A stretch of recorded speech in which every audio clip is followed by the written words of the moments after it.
New Orleans, a city of vibrant music, rich culture, and tantalizing cuisine. But beneath the lively streets and colorful parades lies a darker heartbeat, a city steeped in mystery, voodoo, and the supernatural. Here, old mansions stand as silent witnesses to centuries of joy, sorrow, and sometimes unimaginable horror. Behind their ornate facades and wrought-iron balconies, shadows linger, whispering secrets of the past. These are not just homes, they are vessels of memory, grief, and sometimes unfinished business. Many of New Orleans' most historic mansions carry tales of murder, betrayal, and restless spirits, drawing curious visitors and paranormal enthusiasts alike. Tonight, we journey through the 25 most haunted mansions in New Orleans, where shadows stretch long, voices echo in empty halls, and every creaking floorboard might conceal a lingering presence. The LaLaurie Mansion stands at the corner of Royal Street and Governor Nichols in the French Quarter of New Orleans. Its grand facade, billowing one of the darkest histories in American architecture. The building's elegant design arch windows, wrought-iron balconies, and pale stucco walls seems almost too perfect, concealing centuries of whispered terror. For locals and visitors alike, it is known not merely as a landmark of wealth and power, but as the house of horrors, where cruelty, pain, and death once filled its hidden chambers. The mansion was the home of Madame Delphine LaLaurie, a woman of high social standing in early 19th century New Orleans society. Outwardly, she was the epitome of refinement, a wealthy socialite, known for her lavish parties and impeccable taste. But beneath that polished exterior, something much darker festered. Stories began to circulate about her treatment of enslaved people under her ownership. Neighbors reported hearing screams in the night, the sounds of chains dragging, and the sharp crack of whips echoing through the courtyard. Servants were seen trembling, injured, or mysteriously disappearing, only for new faces to appear in their place.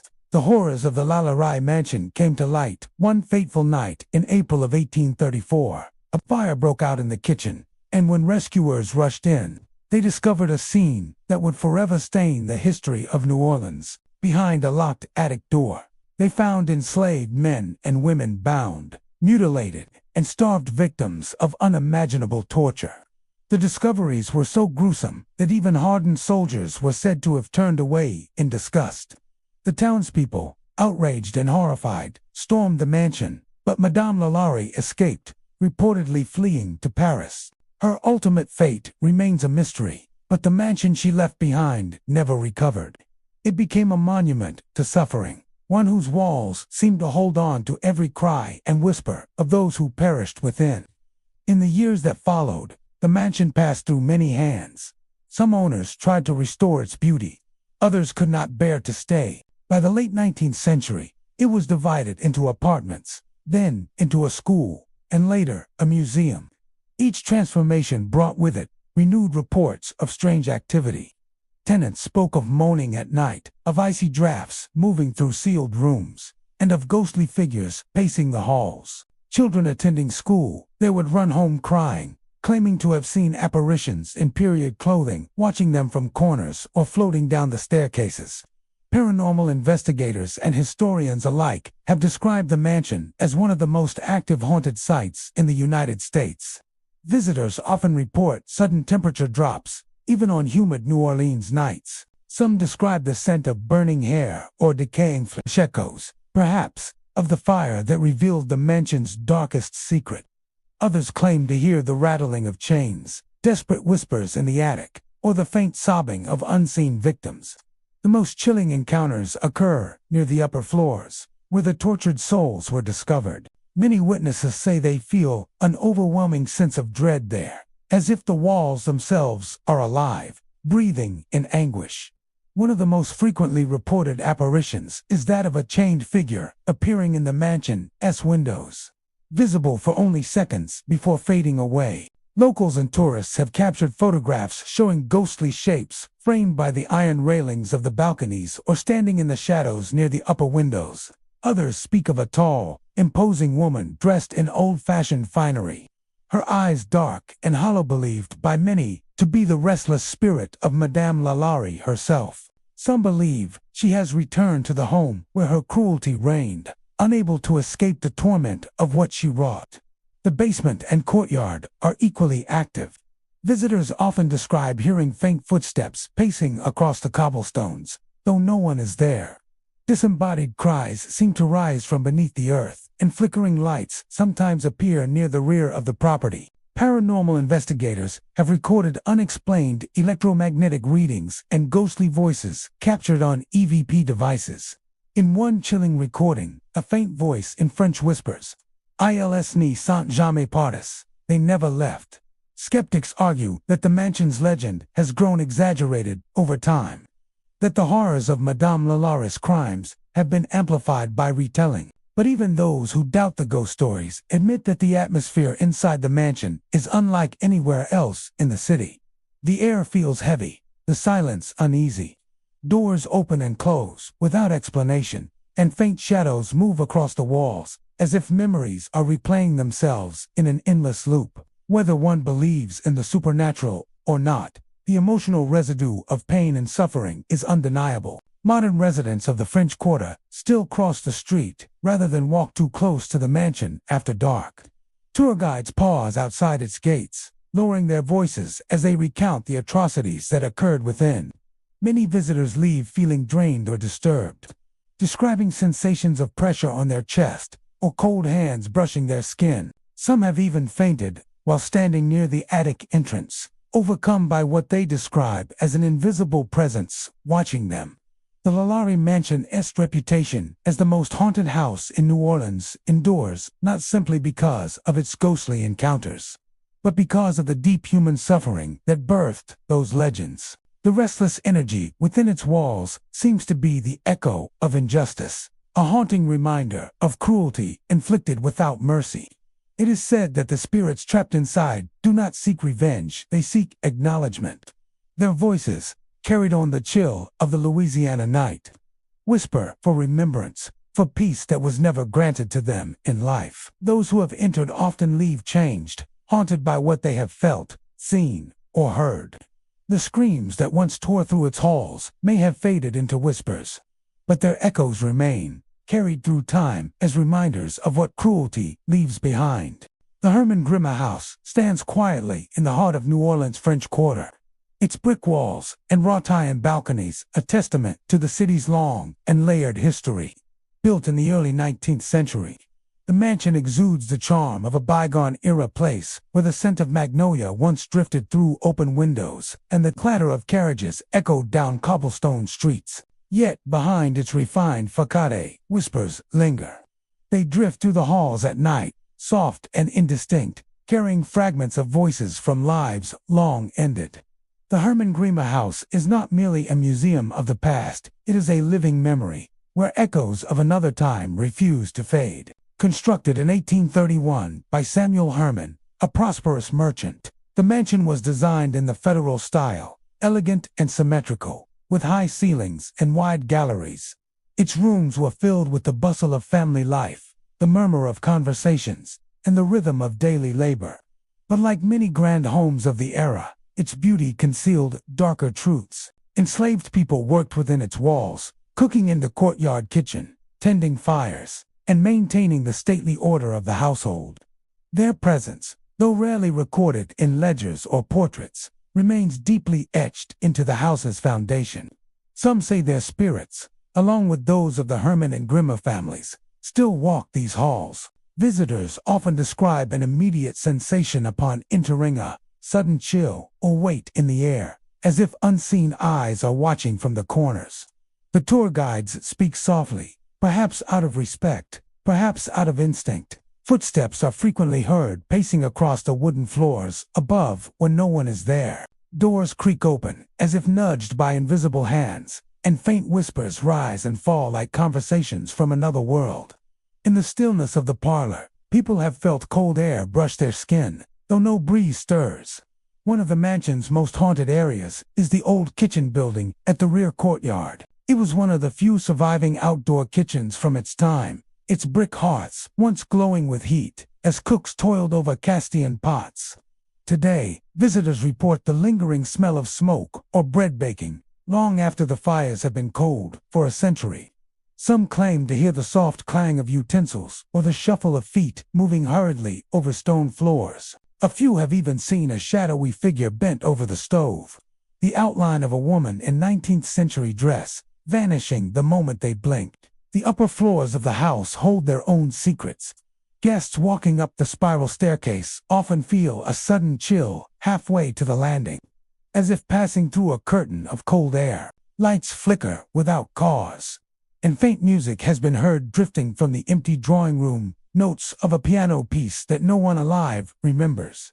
On rare occasions, guides have found the parlor chairs subtly rearranged between tours, though the rooms are locked each night. Security cameras, too, have captured strange orbs of light gliding slowly through the air, disappearing into walls. Historians and paranormal investigators alike have long been drawn to the Herman Grimm house. In the quiet hours of evening, when the museum is closed to the public, the house seems to breathe on its own. Recorders have captured disembodied voices, sometimes murmuring in French or whispering indistinctly in English. One particularly chilling EVP caught a faint plea, "Please, don't go." It is said to come from the upper servants' quarters, a place of hardship and sorrow, where enslaved workers once slept after long days of labor. Some investigators have reported seeing a faint light glowing beneath the doors of these rooms, though the house has been dark for hours. Local legends speak of a woman in a long dark gown who appears near the upstairs windows, gazing out toward the street. She is thought to be a remnant of the Grimm family, perhaps one of the daughters who lived through the yellow fever epidemics that swept through New Orleans. In one story, a visitor passing by late at night looked up to see her pale face in the window, only for it to vanish when he turned away and looked back. The next morning, staff confirmed that no one had been inside the house. The courtyard, once a place of laughter and gatherings, now feels eerily still. The fountain trickles softly, but some visitors claim to hear the echo of footsteps circling its edge or hushed voices conversing in Creole, fading just as they draw near. Even the garden seems touched by the otherworldly. On certain nights, a faint scent of roses or tobacco drifts through the air, though no one can trace its source. It's as if the memories of the house, its joys and sorrows alike, have imprinted themselves on the air, replaying in endless cycles. What makes the Herman Grimm house's hauntings so compelling is the subtlety. There are no violent poltergeists or obvious apparitions. Instead, the paranormal activity feels deeply tied to emotion, remorse, duty, love, and loss. Psychics who have visited describe the energy as layered, a tapestry of overlapping spirits coexisting in silence. The enslaved workers who lived and died there, the Herman and Grimm families who experienced both fortune and tragedy each, seems to have left an echo, a spiritual residue that never dissipated. Many believe that the house remains a conduit between past and present because it has been so carefully preserved. Every brick, every piece of antique furniture still stands, much as it did nearly 2 centuries ago. That preservation acts like a mirror, reflecting energy back upon itself, keeping memories alive. Those who have spent long hours within its walls say time feels distorted, minutes stretch endlessly, and the line between now and then blurs. Late at night, when the French Quarter quiets and the hum of the city fades, the Herman Grimm house seems to awaken. Shadows drift across its upper windows, and faint sounds, footsteps, whispers, and sighs float into the street. Passers-by, who pause to look, often feel a tingle at the back of their necks, a sense that they are not entirely alone. In the heart of New Orleans' Garden District, not far from the hushed elegance of St. Charles Avenue, stands one of the city's most magnificent and mysterious landmarks, the LaLaurie Mansion. With its grand white columns, sweeping balconies, and stately ironwork, it looks like a picture of southern grace. Yet behind the polished facade, beneath the hum of cicadas and the whisper of oaks draped in moss, lies an undercurrent of something unearthly. The LaLaurie Mansion has long been regarded as one of the most haunted houses in New Orleans, a place where the shadows themselves seem alive and the air hums with echoes of those who once lived and, perhaps, never left. Built in 1856 by Henry Sullivan Buckner, a wealthy cotton magnate, the mansion was meant to be a testament to wealth and permanence. Every inch of it was designed to impress. High ceilings, marble fireplaces, winding staircases, and vast rooms adorned with gilded mirrors. But opulence often hides sorrow, and in the case of Buckner, his dream home became his tomb of memories. After his fortunes waned and his family dispersed, the house stood empty for years, a silent monument to a fading empire. Locals began to speak of strange happenings, whispers in the night, flickering lights, and figures glimpsed through shuttered windows when no one was inside. Those stories only grew with time. Guests who have stayed within its walls during its later years as an apartment building and event venue often report the same chilling sensations. The first sign, they say, is the temperature. Even on humid summer nights, rooms will suddenly turn cold, the air heavy and still. People have described the feeling of being watched, as though invisible eyes were tracking their every move. Some hear the faint rustle of skirts, or the distant clack of heeled shoes on marble floors. Others wake to the scent of old perfume, drifting through the dark, though no one else is present. The mansion's most famous ghostly inhabitant is said to be a woman in a flowing white dress, her face pale and indistinct. She appears most often near the sweeping staircase, where moonlight spills through tall windows and casts long, trembling shadows. Witnesses say she lingers for only a moment, sometimes turning her head as if in recognition, before vanishing into the wall. Her identity remains uncertain. Some believe she was a servant who died in the home, while others insist she was a member of the Buckner family, forever tied to the house she loved. There are other presences, too, less easily defined. Shadow figures have been seen darting at the edges of vision tall, silent shapes that disappear when approached.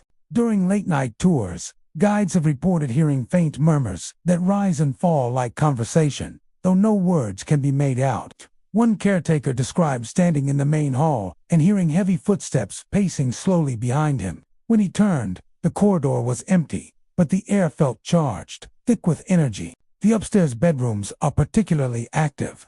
Guests have reported waking to find their blankets pulled taut, as though someone unseen were tugging from the foot of the bed. Mirrors fog without cause, and faint tapping sounds emanate from within the walls. A few visitors have even captured strange anomalies in photographs: pale orbs, streaks of light, and mist-like shapes hovering in corners. Some paranormal investigators have tried to record the mansion's secrets, using audio devices to capture electronic voice phenomena. In one session, a team recorded what sounded like a whispering voice saying, "Go back. You don't belong here." Another recording captured the faint hum of a woman singing an old Southern lullaby. Though there were no women present at the time, these encounters lend weight to the belief that the Buckner Mansion is not just haunted, it is inhabited, still alive with the restless energy of its past occupants.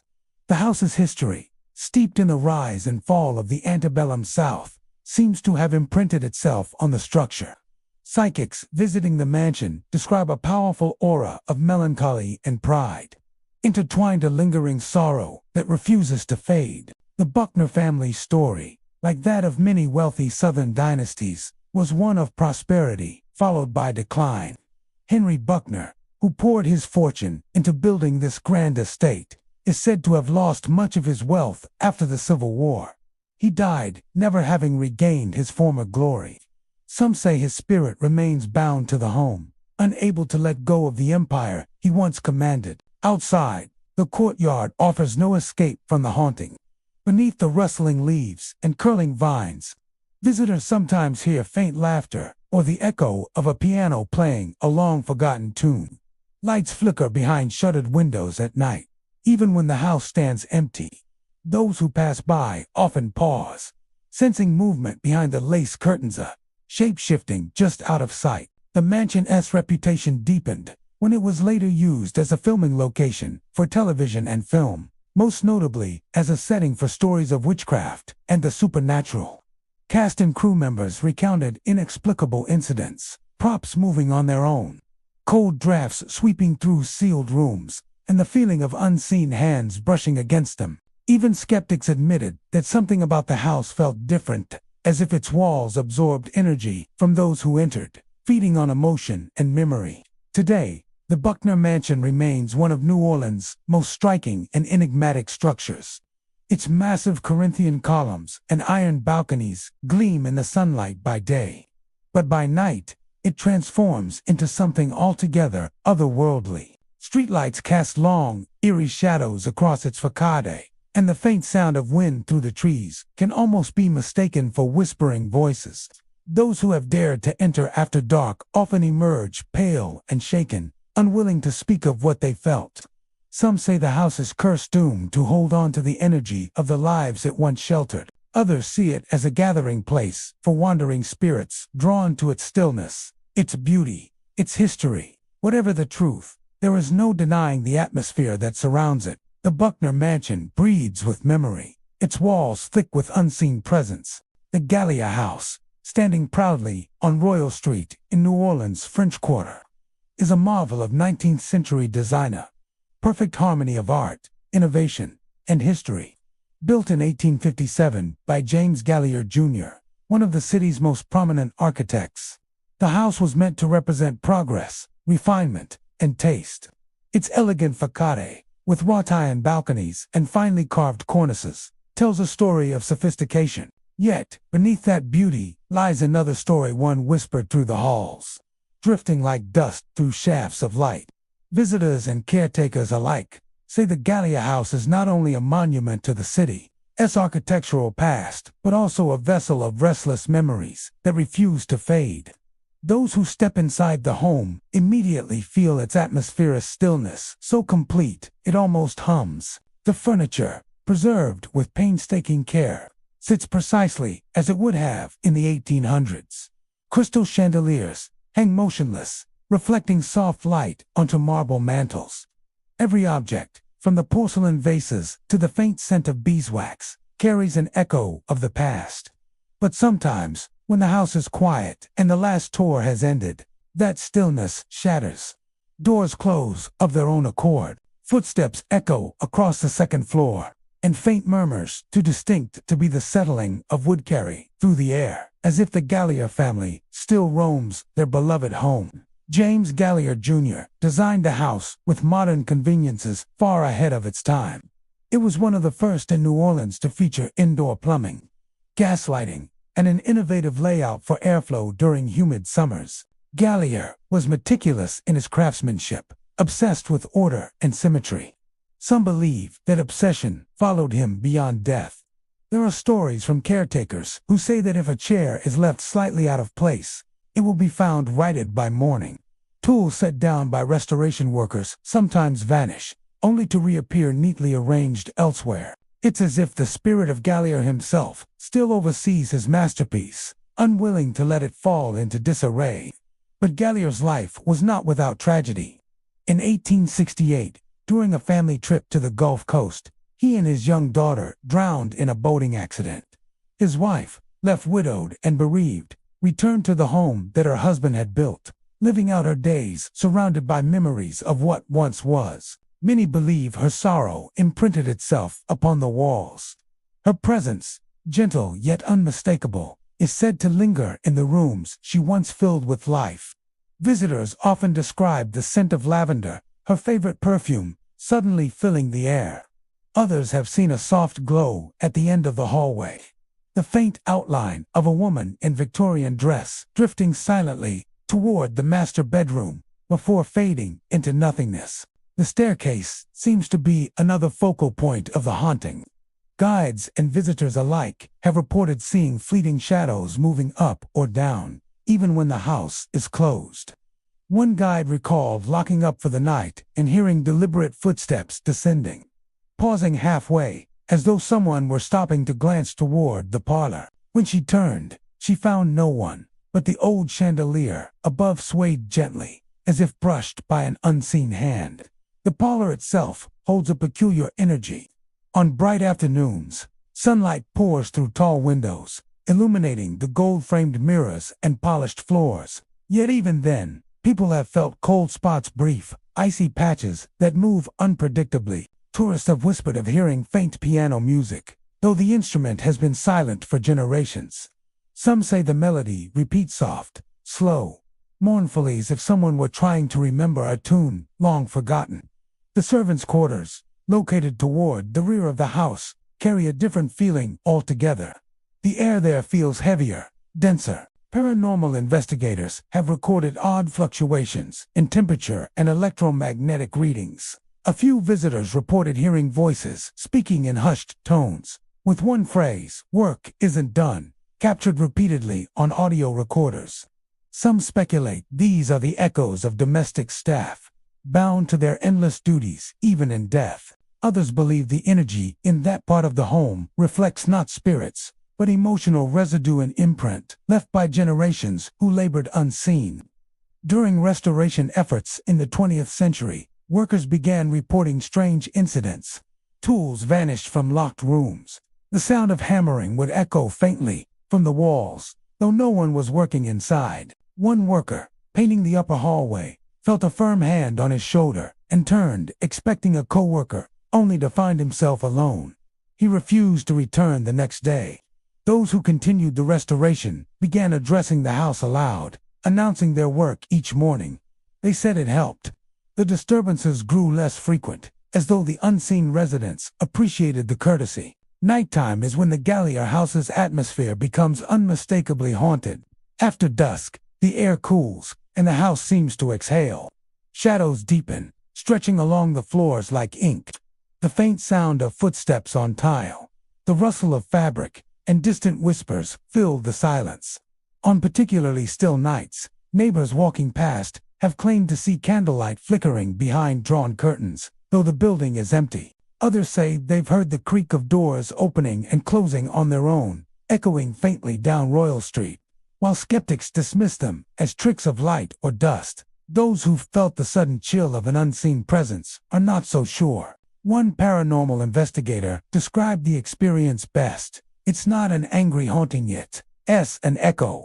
You can feel their civility, their pride, their sadness. It's as if they're still entertaining guests, unaware that time has left them behind." The Gallier House remains a cornerstone of New Orleans history, a testament to architecture and artistry. Yet it is also something more, bridge between past and present, where the veil feels impossibly thin. The voices that whisper in its rooms are not always frightening. Sometimes they feel welcoming, curious, perhaps even grateful to be remembered. The echoes of footsteps along the hallway remind visitors that the house, though preserved, is not frozen. It breathes, softly, with the rhythm of the lives once lived within it. The Beauregard Keys House, standing gracefully on Chartres Street in New Orleans' French Quarter, exudes an old-world elegance that masks the mysteries within. Built in 1826, the mansion's facade reflects a rare fusion of French Creole charm and Greek Revival symmetry. Its balconies draped in iron lacework, and its walls whispering with 2 centuries of memory.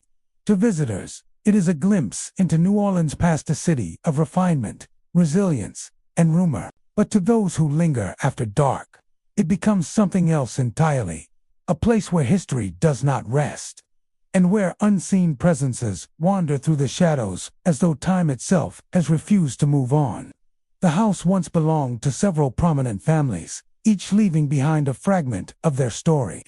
Among them was Confederate General Pierre-Gustave Toutant Beauregard, who lived there briefly after the Civil War. Though his time in the mansion was short, many say his spirit never truly left. Visitors claim to have seen a tall, uniformed figure descending the grand staircase, gloved hands clasped behind his back, his expression distant and sorrowful. Some describe him as translucent, illuminated faintly by a bluish light that fades before reaching the marble floor. Others have caught only a fleeting glimpse, just a faint echo of boots striking wood, followed by silence so heavy it seems to fill the air. The general's life was marked by loss. Defeat weighed heavily on him, and many historians believe he carried deep regret until his death. Perhaps it is that sorrow which ties his spirit to the home. Paranormal investigators who have visited the mansion often describe an overwhelming feeling of melancholy in the drawing room, as though the walls themselves remember his anguish. Cold spots manifest suddenly, accompanied by the faint scent of cigar smoke. Beauregard, as favored indulgence, though no one has smoked inside for decades. But the Beauregard Keys house is not haunted by one spirit alone. After Beauregard's departure, the mansion became home to Francis Parkinson Keyes, a celebrated author who moved in during the 1940s. She found the house in disrepair and devoted herself to restoring it to its former glory. It was within these walls that she wrote some of her most enduring works, drawing inspiration from the house's atmosphere and its echoes of the past. She filled the rooms with antiques and mementos, each carrying its own history. Many believe her love for the home runs so deep that even death could not part her from it.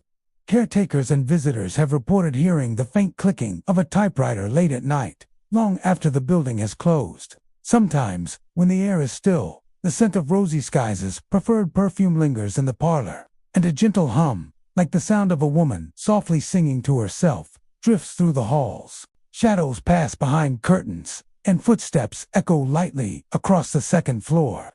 It's as if Frances herself still wanders, keeping watch over her literary sanctuary, ensuring that the beauty she revived is never forgotten. Yet not all spirits within the Beauregard Keys house are so peaceful. The home's history stretches back to an era when duels were fought over pride and betrayal.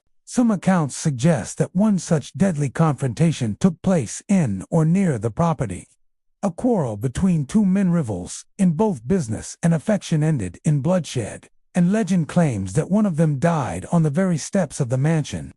On certain nights, visitors claim to hear whispered voices outside the entrance, urgent and strained, followed by the distinct sound of steel clashing, a faint metallic ring that fades into the distance. Others have described seeing a shadowy figure standing motionless near the gate, watching silently before vanishing into the fog.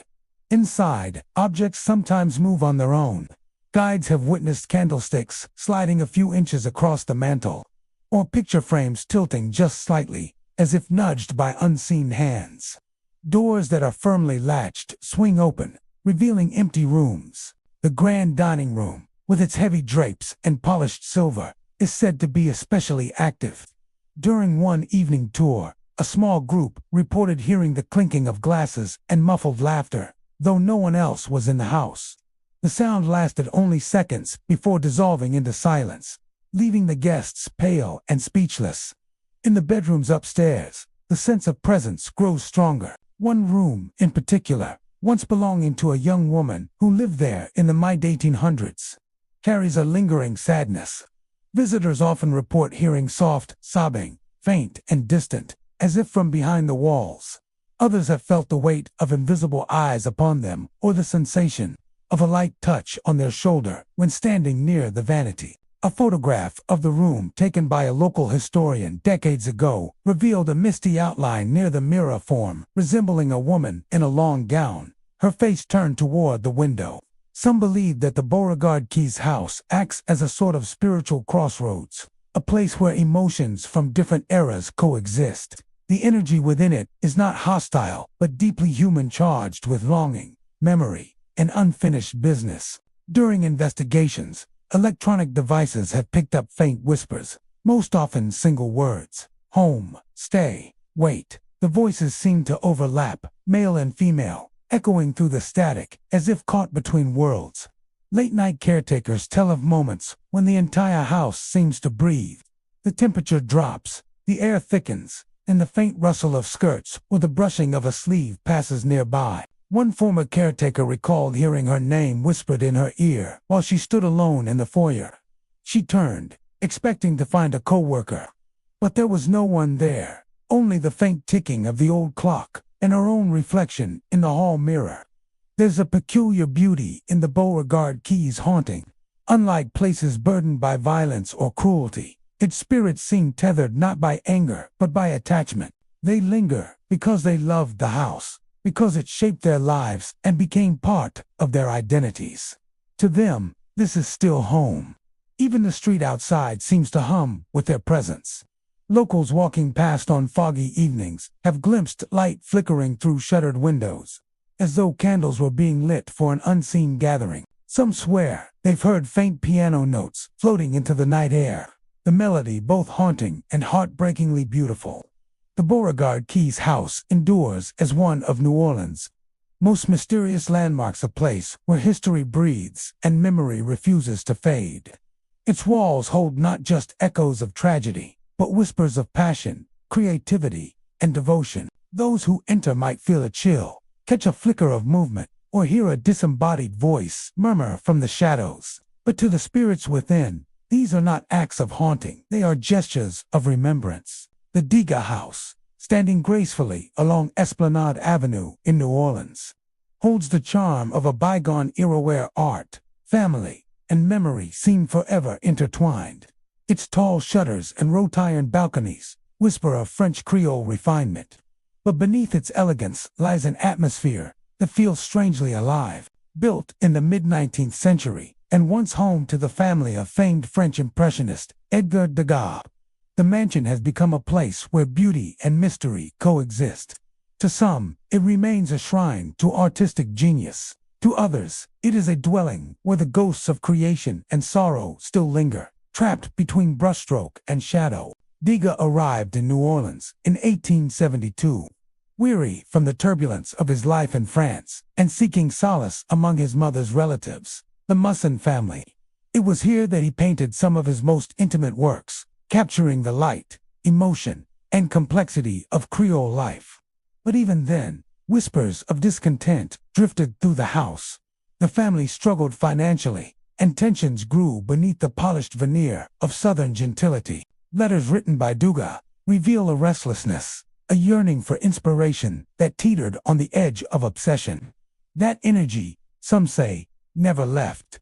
It hums in the walls, vibrates in the stillness of the rooms, and manifests in ways that defy explanation. Today, the Degas House functions as both a museum and a bed and breakfast, allowing guests to walk the same hallways that once echoed with laughter, argument, and artistic fervor.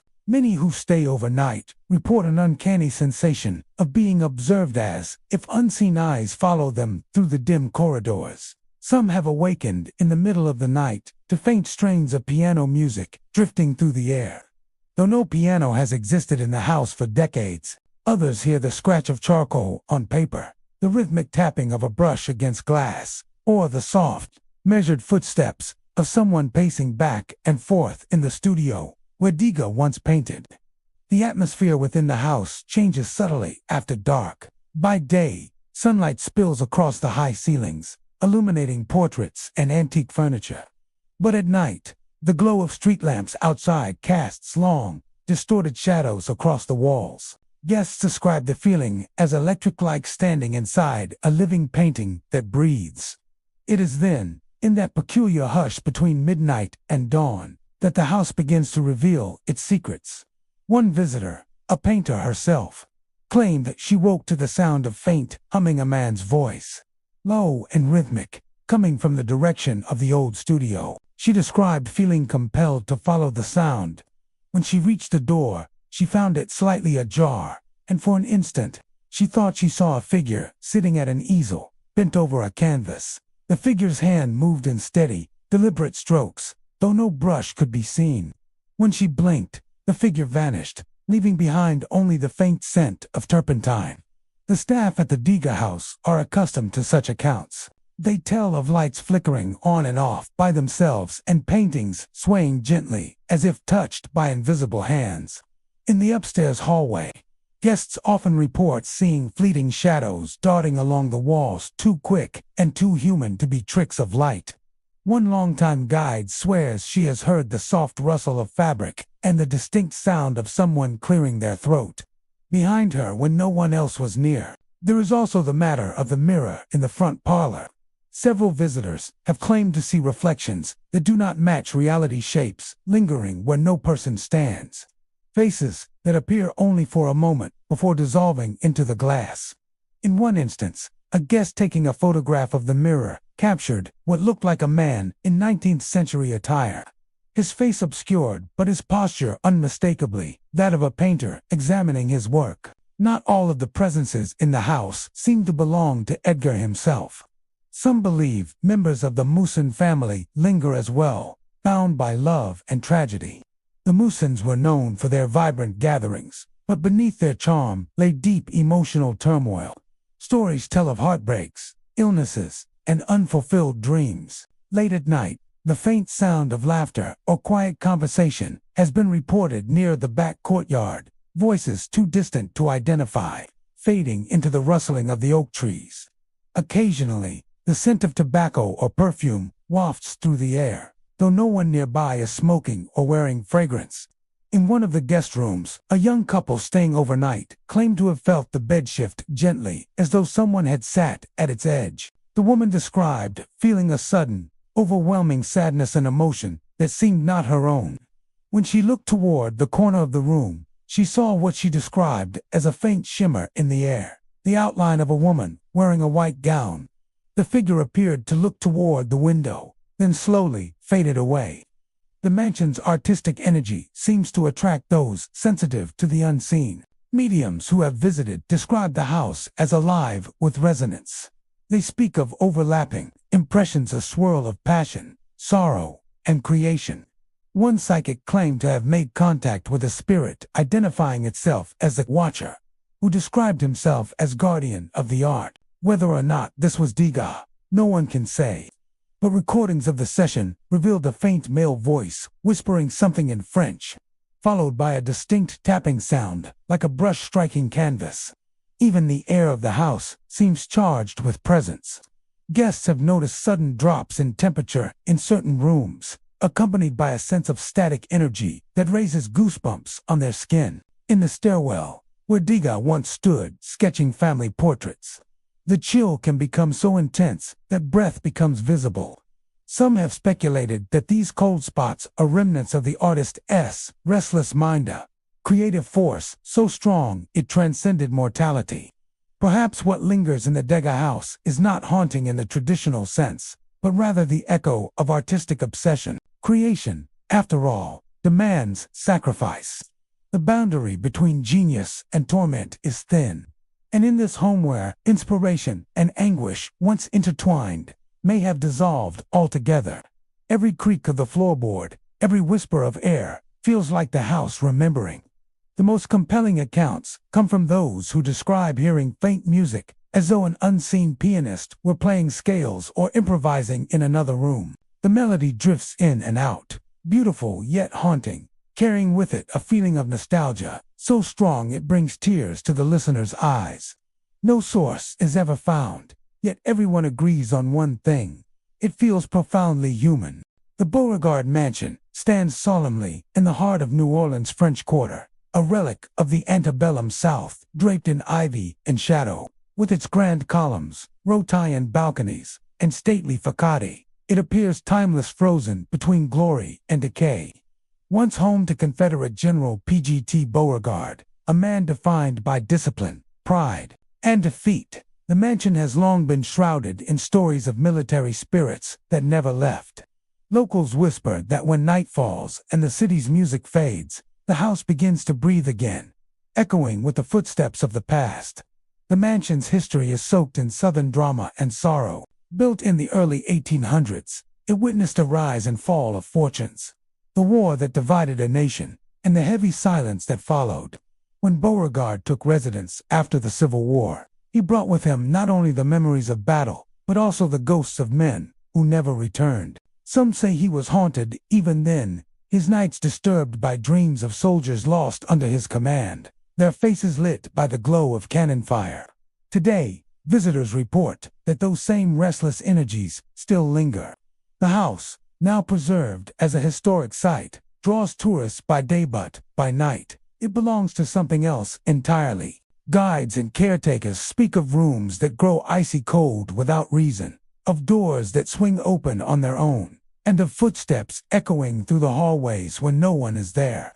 It is said that the spirit haunting the Beauregard Mansion wears the uniform of a Confederate soldier, his figure tall and proud, his boots sounding a steady rhythm against the wooden floors. Many have seen him walking the corridor outside what was once Beauregard's study.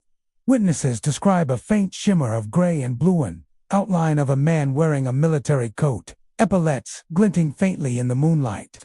He moves slowly, as though inspecting the house, sometimes turning as if to address an unseen army. The apparition never speaks, yet his presence carries a weight, a gravity that fills the air like static. Those who encounter him often feel a sudden chill that seeps through their bones, followed by a pressure in the chest, as though standing at attention before a superior. The staff tells of strange occurrences that seem to mimic old military rituals. Late at night, the sound of marching boots can sometimes be heard crossing the upper floors, moving in perfect unison. Other times, a commanding voice shouts indistinct orders, sharp and urgent before fading into silence. On one occasion, a security guard claimed to hear the sound of a bugle playing faintly in the distance, a mournful call that sent him running out into the courtyard, only to find the streets empty and still. It is not only sound that gives life to the mansion's haunting. Visitors often feel sudden drops in temperature in specific rooms, especially the front parlor and Beauregard's old bedroom. Paranormal investigators have documented cold spots, electromagnetic fluctuations, and unexplained mists appearing in photographs. One group reported capturing what looked like the faint silhouette of a man in a kepi hat standing near the fireplace, his face turned toward the window. The legend of the soldier's shade has taken on many forms over the decades. Some believe it is the ghost of a loyal subordinate who followed Beauregard even into death. Others claim it is the general himself, eternally pacing the home that held his final years. There are even whispers that more than one spirit inhabits the house, that entire regiments of spectral soldiers march through its walls, forever reliving their final campaign. One chilling account comes from a historian who spent the night in the mansion to document its energy. She awoke around 3 a.m. to the sound of boots scraping against the floorboards and the distinct clink of metal, sword, or bayonet brushing against brass. When she opened her eyes, she saw a faint blue glow in the corner of the room. Within it stood a tall figure, motionless but watching. His face was pale and distant, his expression unreadable. She tried to speak, but the air grew so cold she could see her breath. The figure turned slowly, raised his hand in what seemed like a salute, and vanished. Others have reported the sensation of being followed or observed while walking through the mansion's narrow halls. Some describe hearing whisper soft, indistinct words in an old southern accent. In the courtyard, where Beauregard once entertained guests, faint echoes of conversation drift through the air on quiet nights, as if the ghosts of long-departed officers still gather beneath the gas lamps. There is a melancholy to the haunting of the Beauregard mansion, one born not of malice but of memory. The spirit that lingers does not seem intent on harm. Rather, it carries the weight of loss and unfinished duty. Many psychics who have visited the home describe the ghost as disciplined, proud, and sorrowful, a soul unable to accept defeat. They say he walks not out of vengeance, but because he cannot let go of the role that defined him. The mansion itself seems to respond to this presence.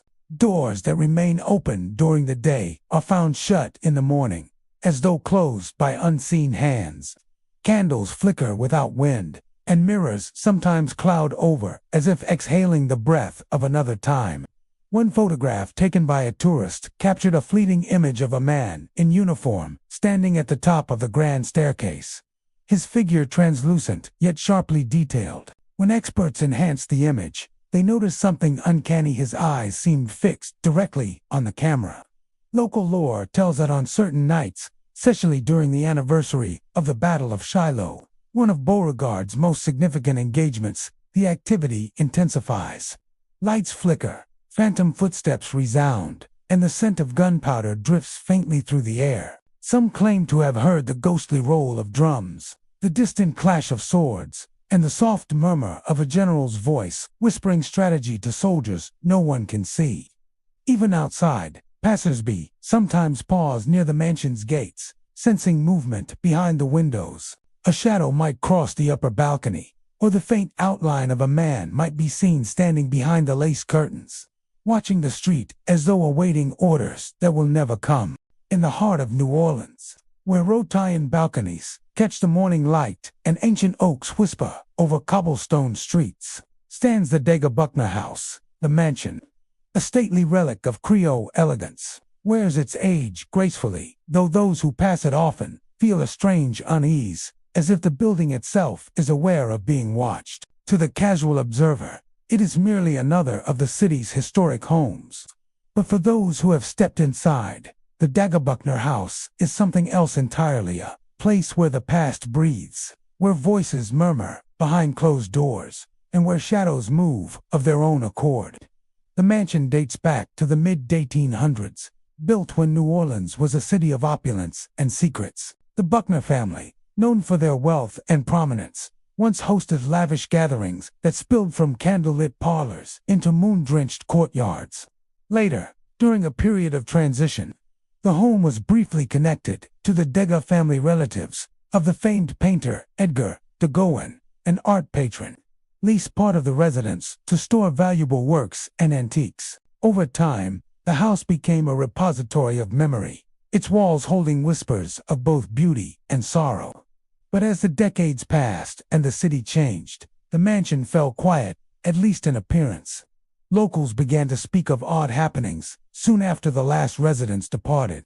The first accounts came from caretakers hired to maintain the property. They would return from their duties pale and trembling, speaking of lights that flickered though the power had been cut, or the unmistakable sound of footsteps crossing the upper floor long after the building had been locked. One caretaker, an elderly man named Charles, swore he heard a woman humming softly near the grand staircase one evening. When he called out, the humming ceased, and he noticed a faint figure reflected in the polished banister woman in a high-collared gown, her face turned away. Over the years, the mansion attracted historians, restoration workers, and eventually paranormal investigators, each drawn by the same inexplicable energy.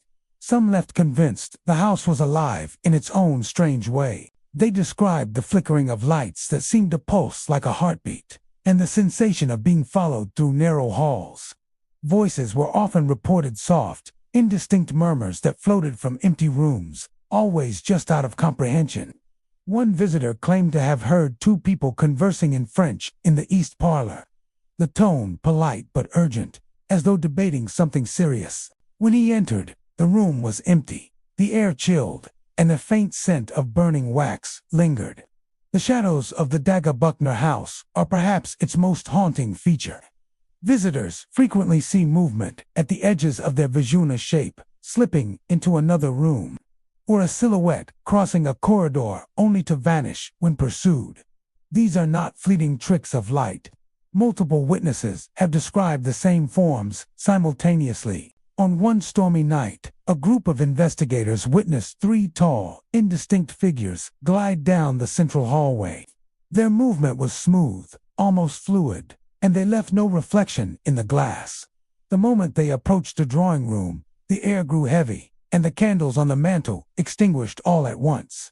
In another encounter, a photographer capturing the mansion's interior for a historical magazine noticed something strange in his images. In several frames, a dark shape appeared, standing beside the grand piano, a human outline, too distinct to be dismissed as shadow. The figure was visible in multiple photos, though no one had been present during the shoot. When the photographer returned weeks later, he refused to step past the threshold, saying the house felt too aware. Neighbors, too, have their stories. On quiet nights, when the wind carries the scent of magnolias through the French Quarter, some say they see a soft light glowing from the second-floor windows, flickering as though from candles, though the mansion has long been unoccupied. Others claim to hear faint music drifting from within, the ghostly echo of a piano or violin. Notes that fade as soon as one stops to listen. One local woman, who walks her dog past the house each evening, insists she sometimes glimpses silhouettes moving behind the lace curtains, pacing as if reenacting some lost routine. Paranormal researchers who have studied the Dagobukner house describe its energy as layered, residual, yet intelligent. Certain rooms seem to retain specific emotions, like echoes imprinted on the air. The library, for example, is said to feel oppressive, almost claustrophobic, as if one is being observed by unseen eyes. Visitors often feel a sudden heaviness there, accompanied by the faint sound of pages turning. The upstairs bedroom, on the other hand, is permeated by a deep sadness. Some report the sensation of someone sitting on the edge of the bed while they stand nearby. The faint impression of weight on the mattress, though it remains undisturbed. Perhaps the most unnerving phenomenon involves the lights. Even after all power to the mansion was disconnected, witnesses have reported the chandeliers flickering to life, casting dim illumination across the rooms. These lights pulse rhythmically, as if responding to something unseen. Investigators who tried to capture this on video often found their equipment drained of power, batteries dying within minutes. One researcher noted that the flickering lights seemed to correspond with whispered voices flaring when the murmurs grew louder, dimming when the house fell silent. Skeptics have attempted to explain the phenomena as natural drafts, causing candle flickers, or lingering vibrations creating auditory illusions.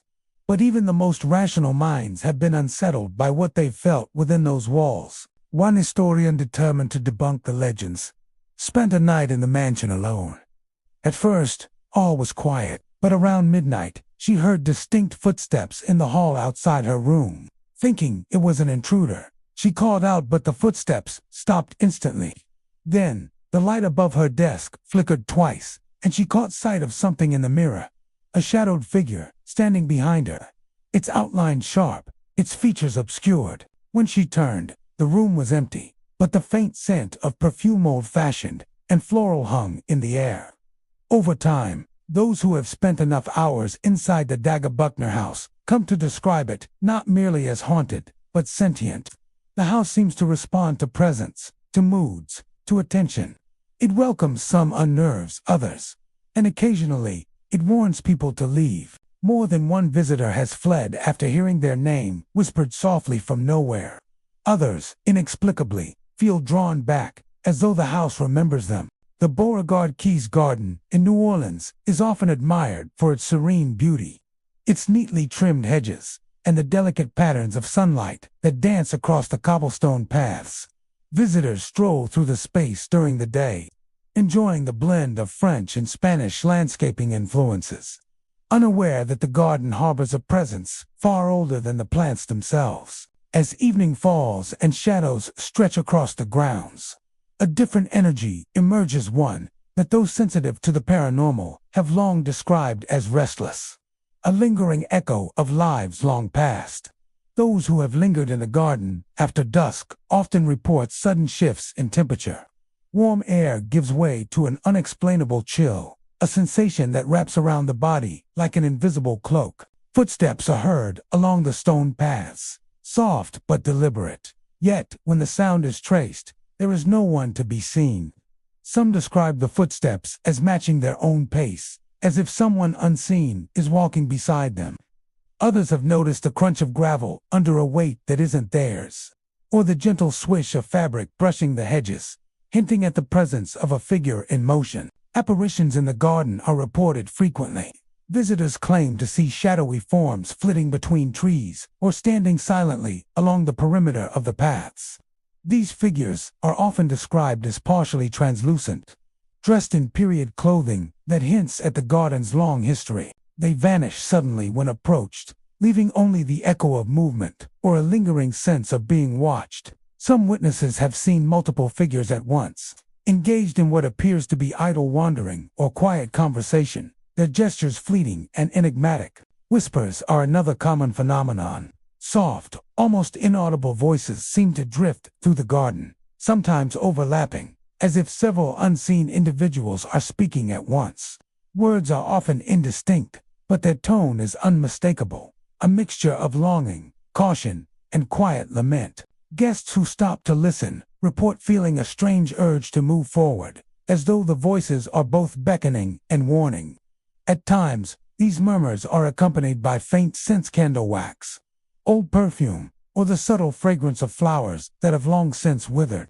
The fountain at the center of the garden is frequently cited as a hotspot for paranormal activity. Some claim to see figures standing beside it, staring into the water as if contemplating their reflection. Others describe the sound of water splashing when the fountain is not in use, or the soft footfalls of someone walking on the surrounding stones. Photographs taken here occasionally reveal anomalies, faint shapes at the edges of frames, or mist-like wisps that cannot be explained by light or weather. Despite these unsettling occurrences, many who experience the garden's hauntings emphasize that the energy is not malicious. It is persistent, yes, and sometimes overwhelming, but it carries with it a sense of history and continuity. The spirits seem bound to the garden not by anger, but by memory.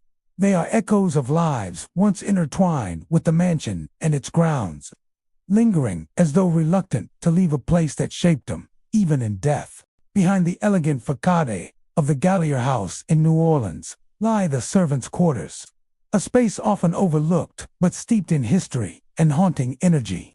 Unlike the mansion's grand halls, these narrow rooms and dim corridors were the domain of those who labored tirelessly to maintain the household. Today, the quarters stand empty, yet visitors report a presence that lingers, an echo of the exhaustion, sorrow, and dedication that once filled these spaces. Many who explore the quarters speak of an immediate shift in atmosphere. The air grows heavy, and the silence of the empty rooms is broken by faint sounds, the soft shuffle of footsteps, whispered conversations, or distant laughter that seems to come from nowhere. Occasionally, visitors feel brushes against their arms or shoulders, subtle touches that vanish as quickly as they appear. These fleeting sensations create a sense that the quarters are alive with memories, replaying the daily routines of those who once worked there. Shadowy figures are a common feature of the haunting. Guests report seeing forms bending over tables, carrying invisible trays, or moving through hallways with deliberate purpose. These apparitions often disappear when approached, leaving only the sense that the labor continues unseen. Multiple witnesses have described seeing the same figure simultaneously, suggesting a presence persistent enough to interact with the living in subtle ways. Certain rooms are particularly active. The small laundry area echoes with the imagined sounds of scrubbing, wringing, and sweeping. Occasionally, faint humming accompanies the chores, as if the spirits are caught in a loop of their daily tasks. The bedrooms, too, show signs of residual activity. Beds appear disturbed, chairs slightly moved, and the impression of someone momentarily occupying a space is common. Even the sense of polish, herbs, or faint meals are reported, adding to the immersive sense of lingering presence. The Buckner Carriage House, tucked behind the stately Buckner Mansion in New Orleans, stands as a silent testament to the past, its brick walls and wooden beams echoing with the history of labor, service, and life now long gone. By day, it appears as a quaint relic of the 19th century. The structure's aged charm drawing the interest of history enthusiasts. Yet, as night falls or the last visitors depart, the carriage house takes on a different character. The energy within the building seems to shift, charged with the lingering presence of those who once worked tirelessly to maintain the mansion and care for the horses and carriages that carried its inhabitants. Those sensitive to the paranormal have long noted that this is a place where the past never truly fades.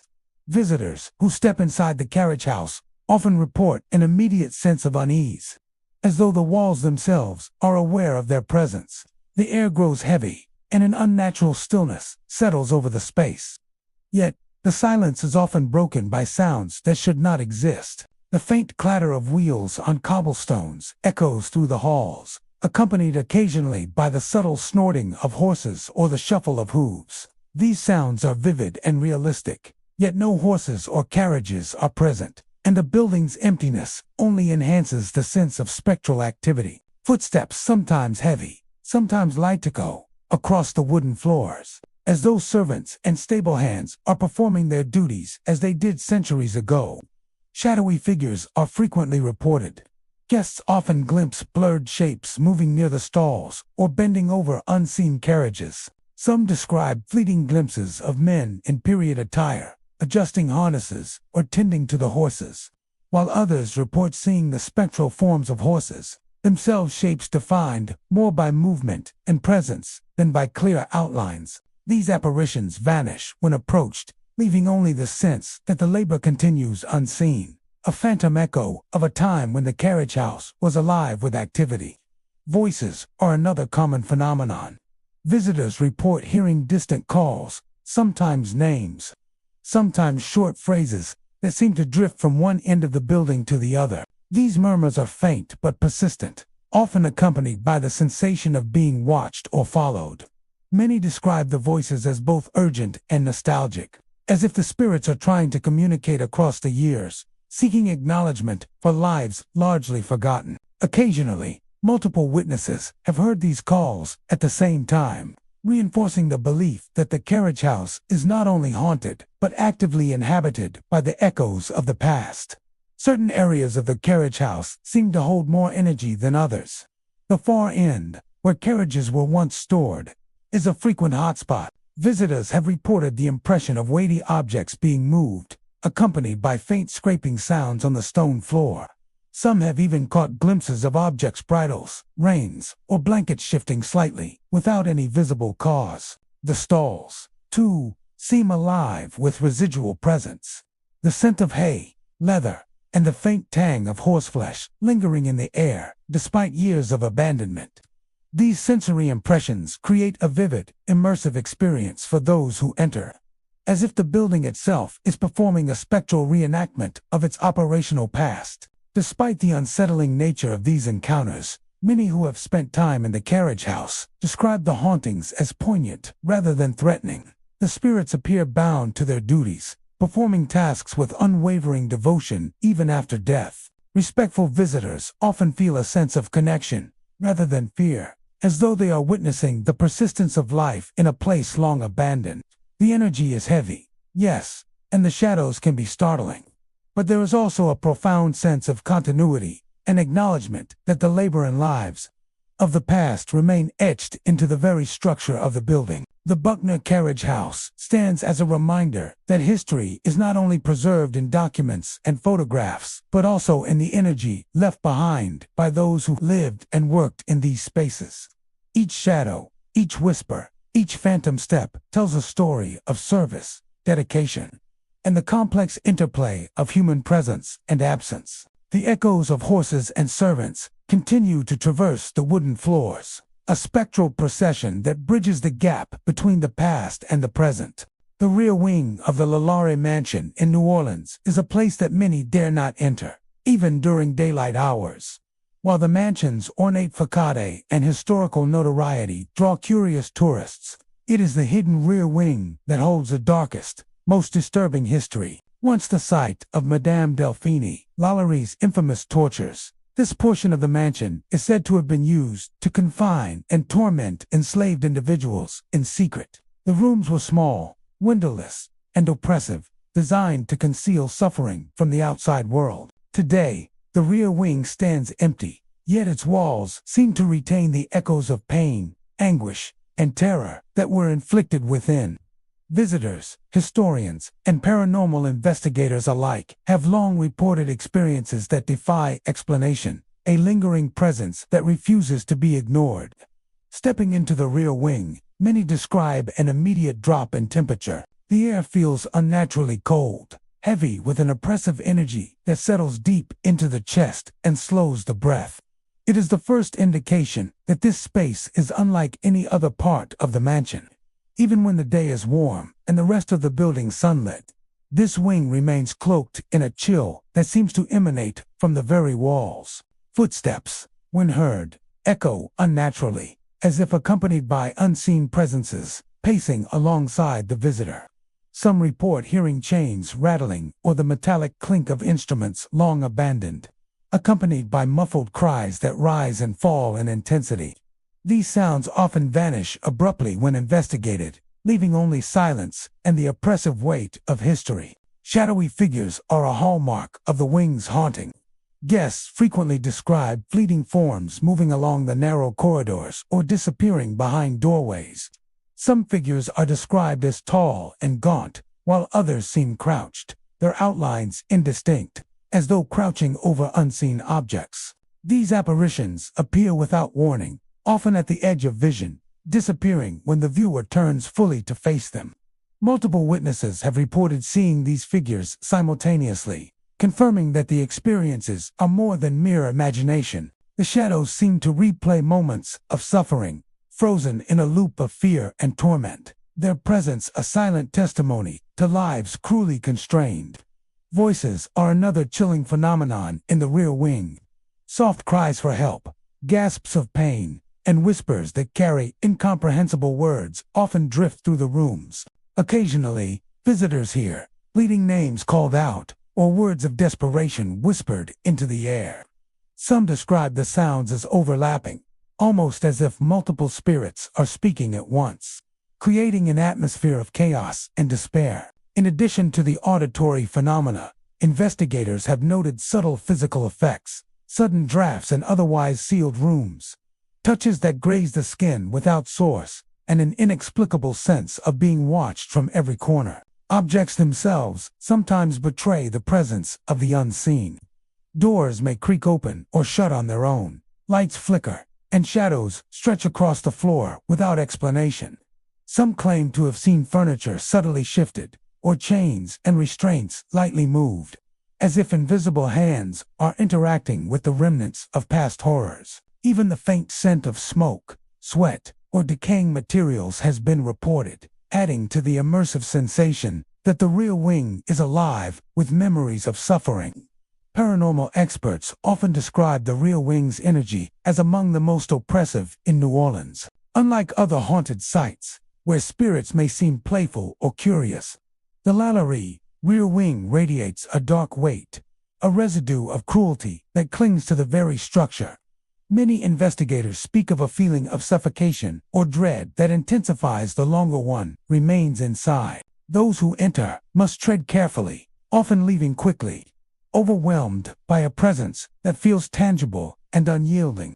Despite the terror, the rear wing is more than a sight of fear. It's a haunting reminder of human cruelty and the lives it destroyed. The apparitions, cries, and shadows serve as enduring witnesses to history's darkest moments, a chilling testament to the suffering that occurred behind closed doors.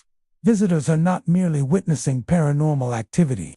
They are encountering the emotional residue of trauma, a force that refuses to be forgotten. The attic of the Beauregard Keys house in New Orleans is a space that few visitors explore for long.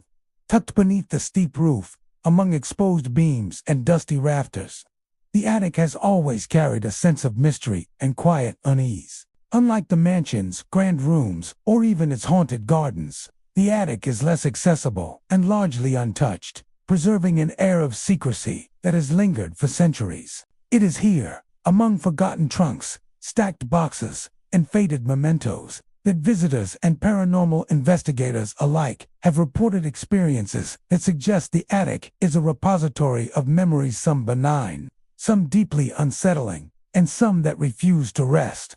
Stepping into the attic, one immediately notices the difference in atmosphere. The air is thick with dust and faintly cool, carrying with it the scent of old wood, paper, and textiles long stored and neglected. Yet beneath these ordinary odors, sensitive visitors often report a heavier, intangible presence, an energy that seems to watch and respond to each movement. Sounds in the attic are often distorted or amplified in unsettling ways. Faint creaks of the floorboards, the whisper of shifting boxes, or the subtle groan of wooden beams under their own weight can take on an almost conversational quality, as if the attic itself is breathing memories back to those who enter. Shadowy figures are among the most frequently reported phenomena. Guests describe vague shapes moving between stacks of trunks or crouching over old crates. Sometimes these forms appear human, perhaps former residents, servants, or visitors of the house, but they often seem fluid, almost as if they are fragments of memory given fleeting physicality. Observers report these shadows darting out of sight when approached or lingering just long enough to feel observed, then fading entirely. Multiple witnesses have occasionally reported seeing the same figure at the same moment, suggesting that these are not mere tricks of the mind, but persistent, shared presences tied to the space itself. Whispers in the attic are another common experience. Unlike ordinary sounds, these voices are distinct yet often incomprehensible, speaking in fragmented sentences or softly uttering names, dates, and snippets of personal histories. Some visitors describe hearing the hushed recounting of daily routines, arguments, or intimate conversations long past, as though the attic preserves the echoes of lives once lived within the house. Others report that the whispers seem to convey unfinished business or unresolved emotions, fragments of regret, sorrow, and longing that refuse to fade over time. Occasionally, these voices appear to interact with visitors, responding subtly to questions or movements, though always remaining elusive and ephemeral. Objects in the attic also seem to participate in the haunting. Boxes may shift slightly, as if nudged by unseen hands, lids open to reveal contents that seem arranged for an audience, and trunks occasionally thump or rattle without any visible cause. Some witnesses describe seeing the faint outline of a hand briefly touching a trunk or a fabric swaying as if someone just stepped away. The attic, in this way, becomes both a stage and a repository, a place where the tangible and intangible intersect in ways that defy ordinary explanation. The attic's energy is often described as poignant rather than malevolent. While some spirits seem restless or anxious, the overall sense is one of remembrance. It is as if the attic itself safeguards the lives and experiences of those long gone, refusing to let them disappear entirely. Respectful visitors frequently describe feelings of connection, empathy, or sorrow, as though the attic allows a glimpse into the emotional fabric of the past. For those sensitive to paranormal phenomena, the attic offers a rare and intense encounter with history as a living presence. Despite the haunting, the space is largely silent compared to the mansion's more active areas. Yet the energy feels concentrated. Each beam, each trunk, each dusty artifact seems to carry layers of memory, and those who linger often sense that they are merely observers of a much larger narrative. Even brief moments in the attic leave impressions: cold drafts brushing across the neck, fleeting shadows at the edge of vision, or whispers that seem just out of reach.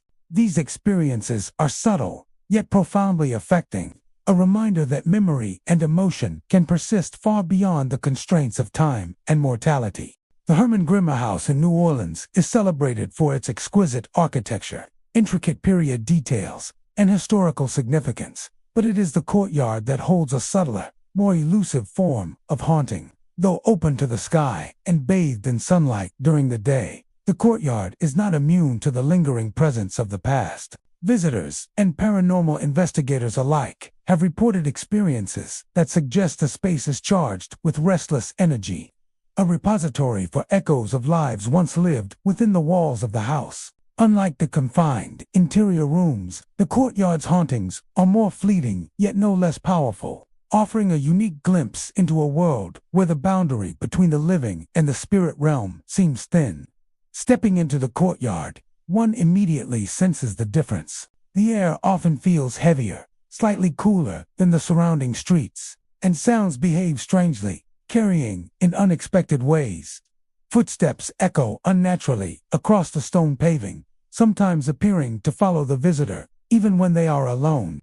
Some report hearing multiple sets of footsteps, varying in weight and pace, suggesting the presence of more than one unseen entity. These steps often begin and stop abruptly, leaving the listener with a disorienting sense that the courtyard itself is alive with invisible movement.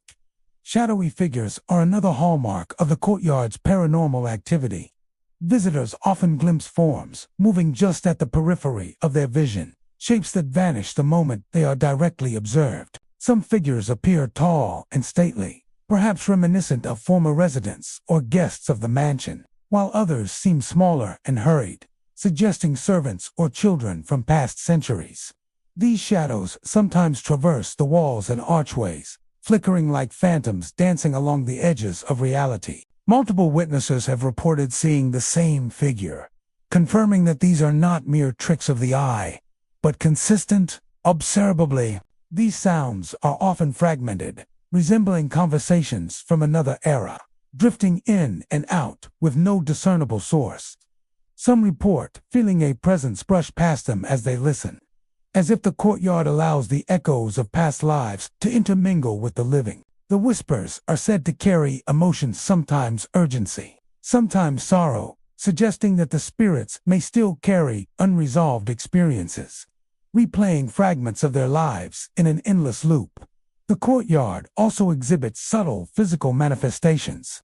Doors leading to the house occasionally creak open without wind, and small objects near the edges of pathways appear to shift slightly, as though nudged by invisible hands. Even the shadows cast by the iron gates and stone walls sometimes behave strangely, stretching unnaturally or appearing to move independently of the sun. Some visitors have reported sudden gusts of wind, localized and unexplained, brushing across their faces or hands, while the rest of the courtyard remains still. These manifestations, though minor, contribute to an overwhelming sense that the courtyard is a space where the past remains vividly present. Many who enter the courtyard describe the energy as simultaneously eerie and poignant. Unlike more aggressive hauntings, the spirits here seem bound to memory and routine rather than malevolence. The footsteps, shadows, and whispers evoke the lives of people who once walked these stones, residents, guests, and workers whose stories have been absorbed into the fabric of the space. There is an intimacy in the haunting, a sense that the courtyard preserves not only objects and architecture, but the very essence of the human experiences that unfolded here. Visitors often report a feeling of connection, as though they are briefly participating in a dialogue with history itself, a fleeting communion with souls long gone. Despite its open-air setting, the Herman Grimmer courtyard conveys a sense of enclosure. The surrounding walls and archways trap energy in subtle ways, creating pockets where sounds, shadows, and sensations intensify. The farther one moves into the space, the more pronounced the phenomena become.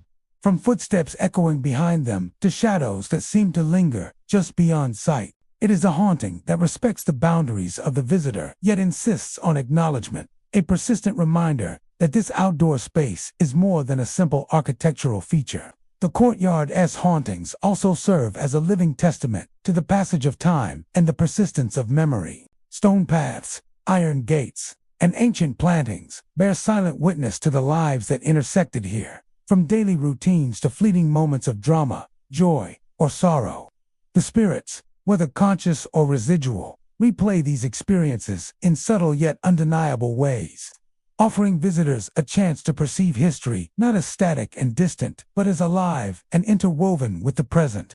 The Gallia House Ballroom in New Orleans stands as a monument to elegance and history, a room designed for grandeur, celebration, and the rhythm of social life. With its soaring ceilings, ornate chandeliers, and polished wooden floors, the ballroom once hosted lavish parties, festive gatherings, and countless dances that echoed with the laughter, music, and excitement of the city's elite. Yet, behind the opulence, this room has developed a reputation for something far less tangible, but equally compelling.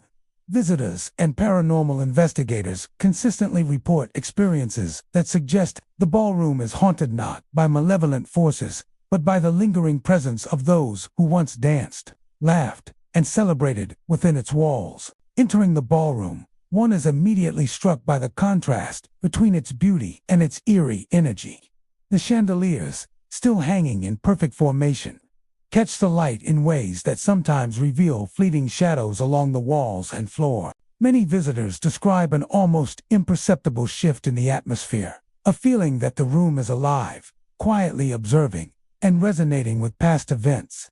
The floorboards, polished and creaking underfoot, occasionally seem to echo with footsteps that do not belong to the living, aligning perfectly with the imagined rhythm of long-past dances. Shadowy figures are among the most reported phenomena in the ballroom. Witnesses have described fleeting silhouettes at the edge of vision, moving gracefully across the polished floor or twirling near the corners. These apparitions are often described as performing elegant routines, as if the party and dance from decades past continue uninterrupted, though unseen by the living.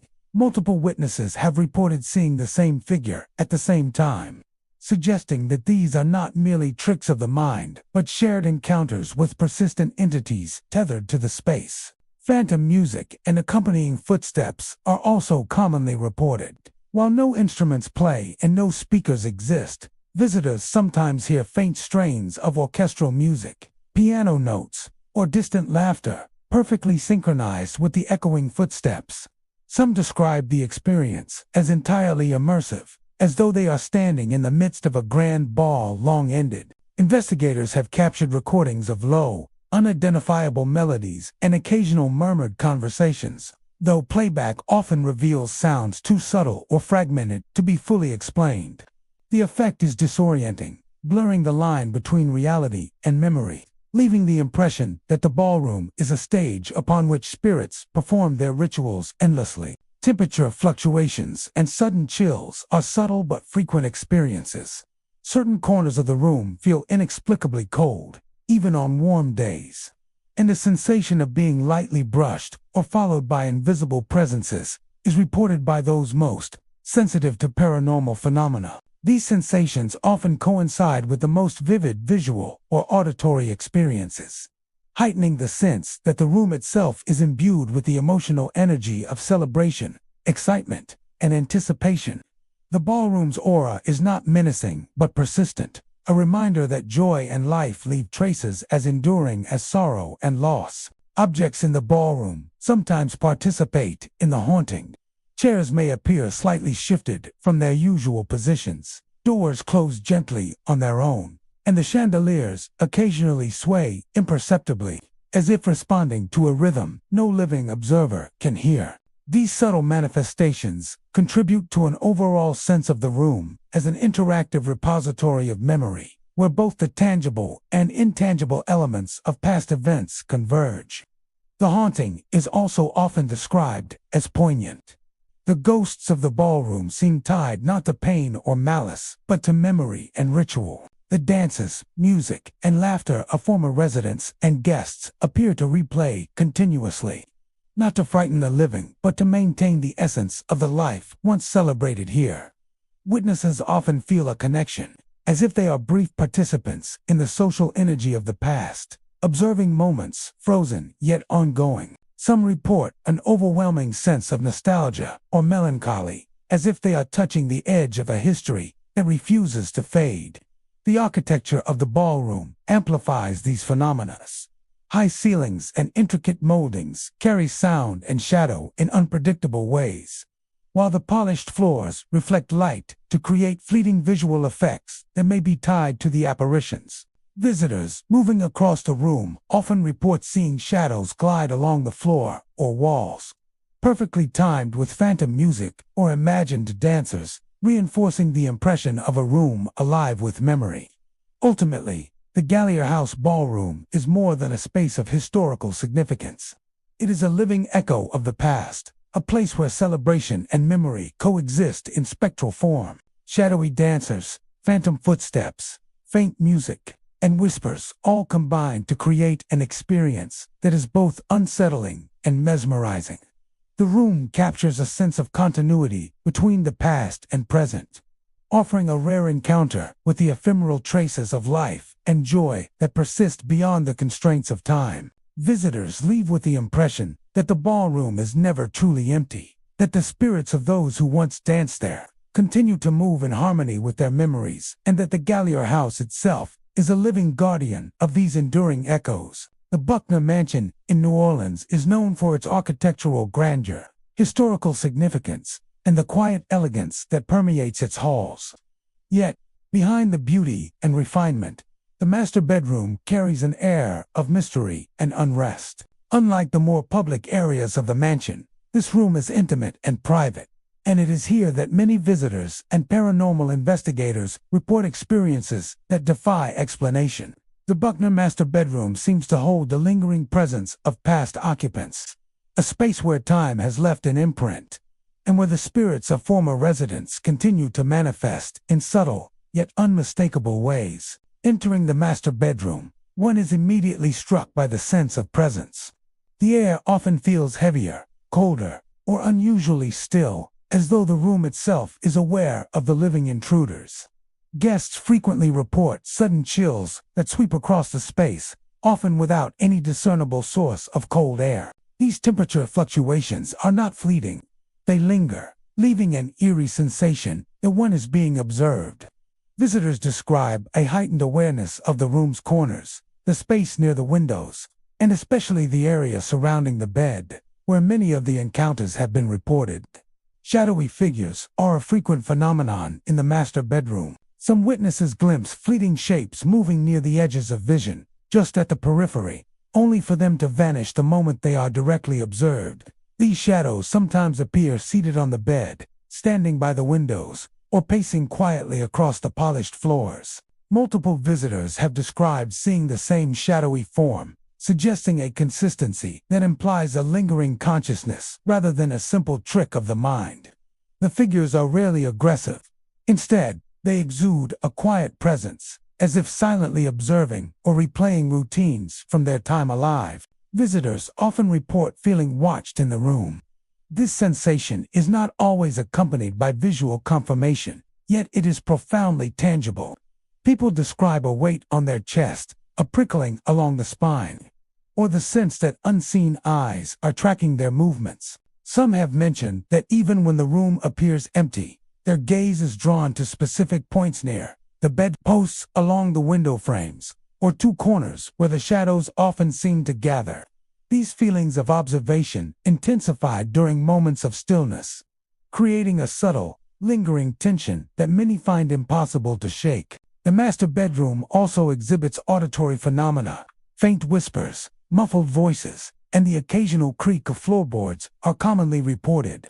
These sounds often have no identifiable source, appearing in the quietest moments, as though the room itself remembers the footsteps, conversations, and routines of its past inhabitants. Some have ascribed hearing voices conversing in soft tones, while others report the sound of movement near the windows or the bed, further reinforcing the idea that the space is alive with unseen activity. Physical manifestations, though subtle, are also part of the haunting. Doors may swing open gently, objects might appear slightly shifted from their original positions, and drapery sometimes moves despite the absence of wind. Visitors frequently notice the chandeliers casting unexpected shadows, or light reflecting in strange ways along the walls, creating an impression that the room is in motion even when everything seems still. These minor occurrences combine to enhance the pervasive feeling that the bedroom is not simply empty space, but a repository for the presence of those who once lived there. The emotional energy of the room is particularly striking. Unlike spaces that seem to manifest anger or aggression, the Buckner master bedroom carries the residue of personal life, intimacy, privacy, and memory. Guests often feel a mixture of curiosity and solemnity, as though they are intruding upon private moments frozen in time. The shadows, whispers, and sensations appear to preserve the habits and rhythms of past residents. From the quiet contemplation by the window to the peaceful rest that the bed once offered, there is a sense of life persisting beyond death, a quiet testimony that human presence leaves enduring traces in spaces that were once central to daily living. Those sensitive to paranormal activity often report the strongest experiences near the corners of the room, particularly by the windows and the bed. Shadows may appear to shift in response to movement, and whispers often intensify when one focuses on these areas. Even the light in the room can behave strangely, refracting or flickering in ways that seem unnatural, suggesting an interaction between the physical and spectral layers of the space. Many visitors leave with the feeling that they have glimpsed something timeless, a fragment of history frozen in motion, still conscious of those who enter. The master bedroom's haunting is subtle but persistent. It is not characterized by violent apparitions or overtly malevolent forces, but by the quiet, unrelenting presence of those who once inhabited it. The combination of visual, auditory, and tactile phenomena creates a fully immersive experience, one that leaves a lasting impression on anyone who spends time there. Guests often report an almost magnetic pull toward certain areas, particularly the bed or the windows, as if the room itself is guiding them to witness its memories. Ultimately, the Buckner master bedroom serves as a vivid reminder that spaces designed for comfort and privacy can carry the deepest imprints of human life. The shadows, whispers, sudden chills, and feelings of being watched are all expressions of lingering energy, echoing the lives and routines of those who came before. Visitors leave with the sense that the room is never truly empty, that the presence of the past continues to inhabit the space, and that the Buckner master bedroom remains a silent observer of both history and those who dare to step inside. The LaLaurie Mansion in New Orleans is infamous for its dark history, but few aspects of its haunted reputation are as unsettling as its windows. These seemingly ordinary panes of glass carry stories of terror, observation, and lingering spirits. Over the years, countless visitors and paranormal enthusiasts have reported experiences suggesting that the windows themselves are gateways to a restless past, portals through which the horrors of the mansion's history continue to manifest. There is a pervasive feeling that the windows are not passive structures but active witnesses, silently observing all who approach the mansion and occasionally revealing glimpses of the spirits within. Those who walk past the mansion at night often describe an uncanny sensation of being watched. Even from the street, the windows seem alive, catching the dim glow of moonlight and reflecting it in ways that feel deliberate rather than coincidental. Some visitors report seeing faces, pale and distorted, pressed against the glass, staring outward with expressions of fear, longing, or silent accusation. The most unsettling aspect is that these faces vanish when anyone attempts to focus on them directly. Witnesses recount moments of disbelief as the windows appear empty the instant they lock eyes with the apparition, leaving only a faint reflection of what had seemed real moments before. This phenomenon creates an eerie tension, as if the mansion itself is aware of the observer and deliberately conceals the spectral figures when noticed. Inside the mansion, the windows continue to play a prominent role in paranormal reports. Shadowy movements are frequently observed behind curtains, often too fleeting to capture with cameras or video. Some describe seeing elongated forms pass across the panes, suggesting movement within rooms long abandoned. The figures are rarely static.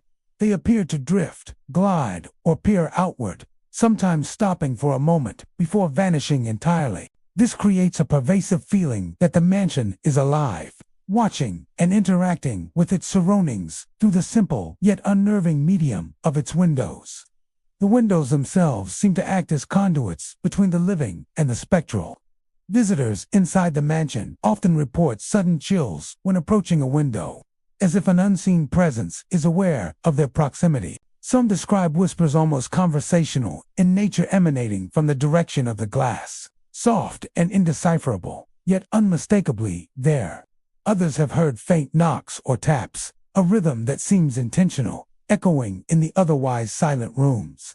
These experiences suggest that the windows are more than architectural features. They are active participants in the mansion's haunted energy, channels through which the spirits project themselves into the present. Faces at the windows are the most commonly reported phenomenon, yet they are far from the only ones. Shadowy figures are sometimes glimpsed moving behind curtains or along the windowsills.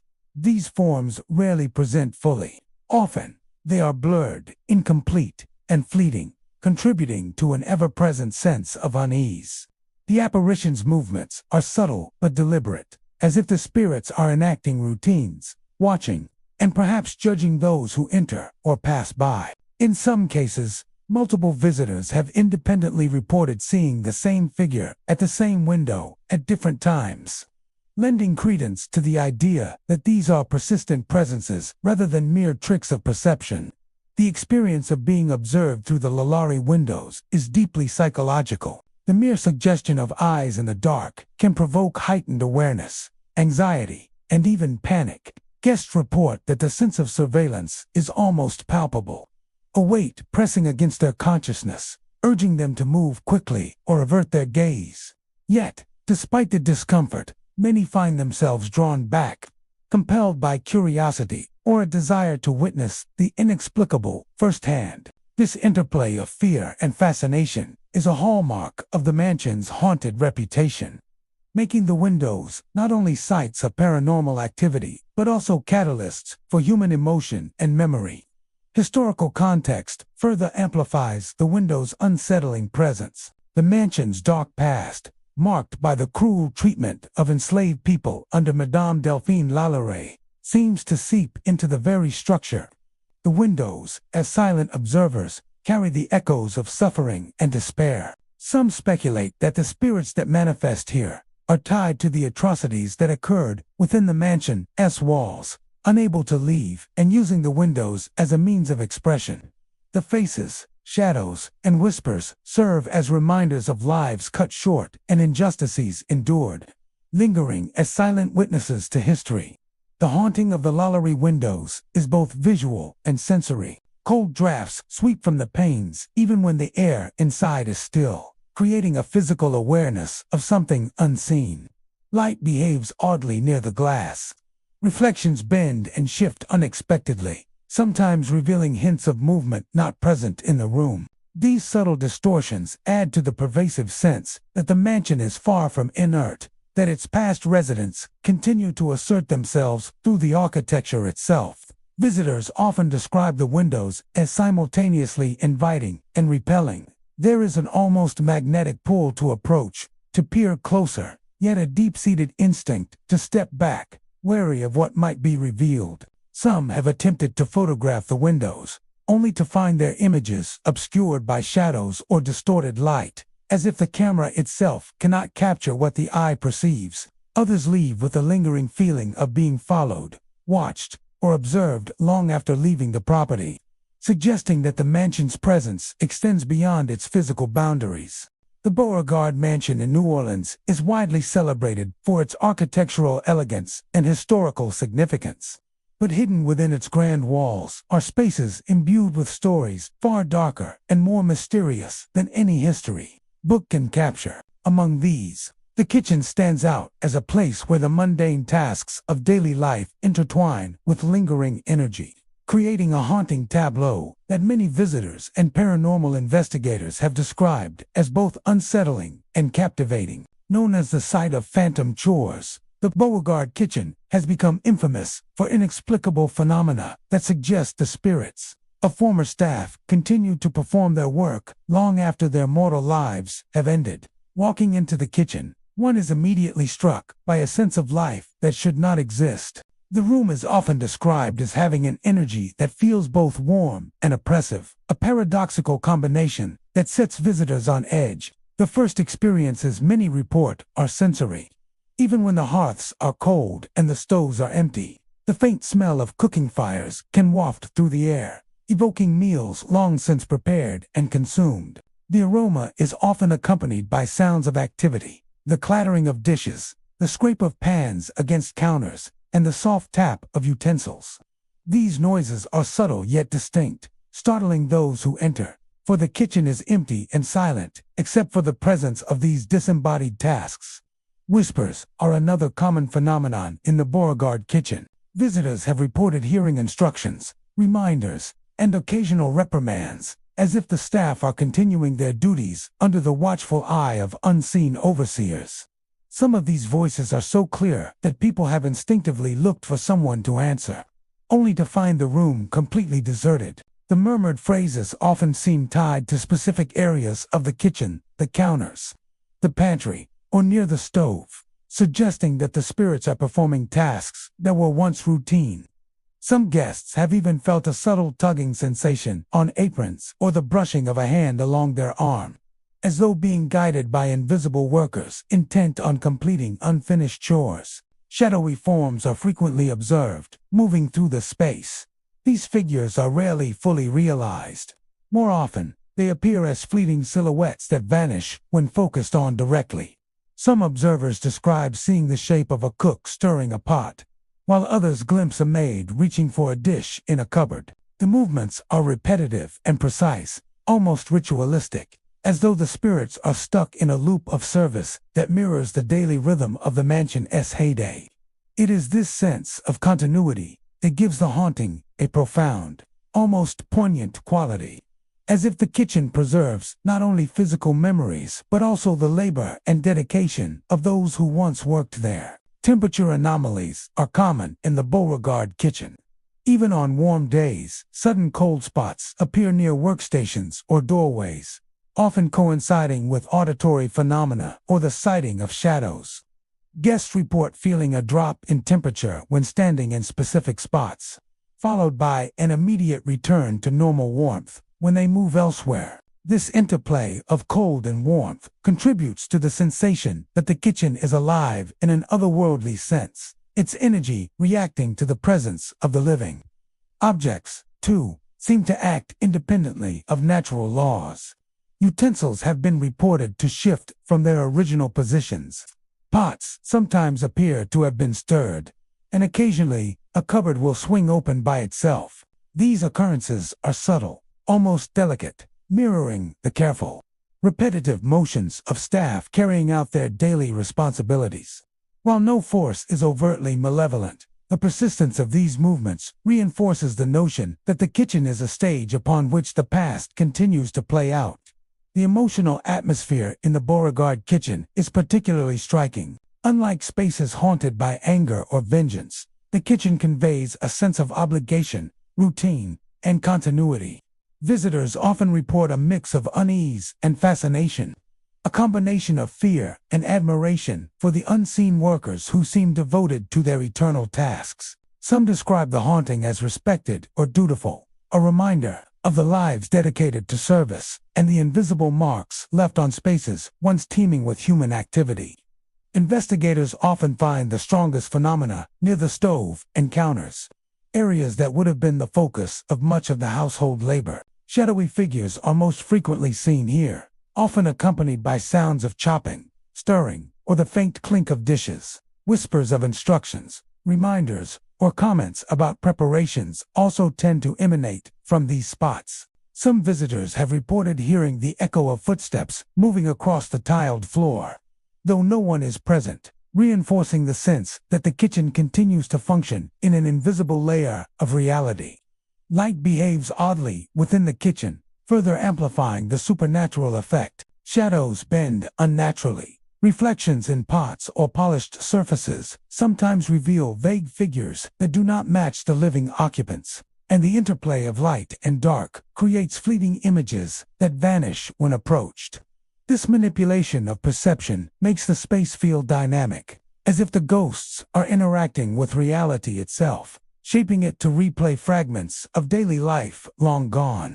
The Gallier House in New Orleans is celebrated for its grand architecture, ornate details, and historical significance. Yet behind its opulent facades lie areas steeped in shadows and quiet energy.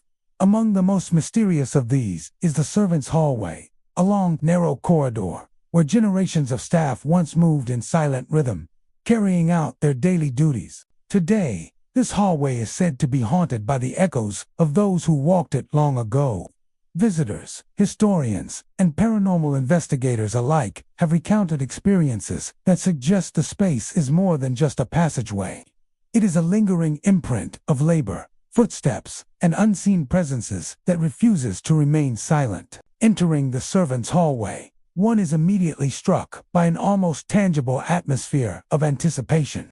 The air seems thicker here, charged with the memory of hurried footsteps, whispered commands, and the quiet conversations of those who once served the mansion. The hallway is narrow and long, lined with doors that lead to now abandoned rooms, and its wooden floors creak in ways that seem far too deliberate.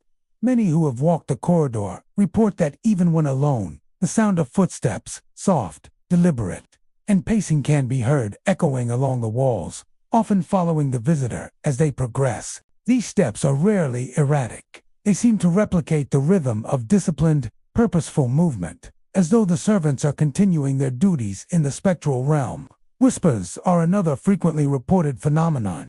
Visitors have described hearing faint conversations in hushed tones, murmured instructions, or soft warnings that vanish the instant one attempts to focus on them. The voices are usually fleeting, brushing the edge of perception before disappearing entirely.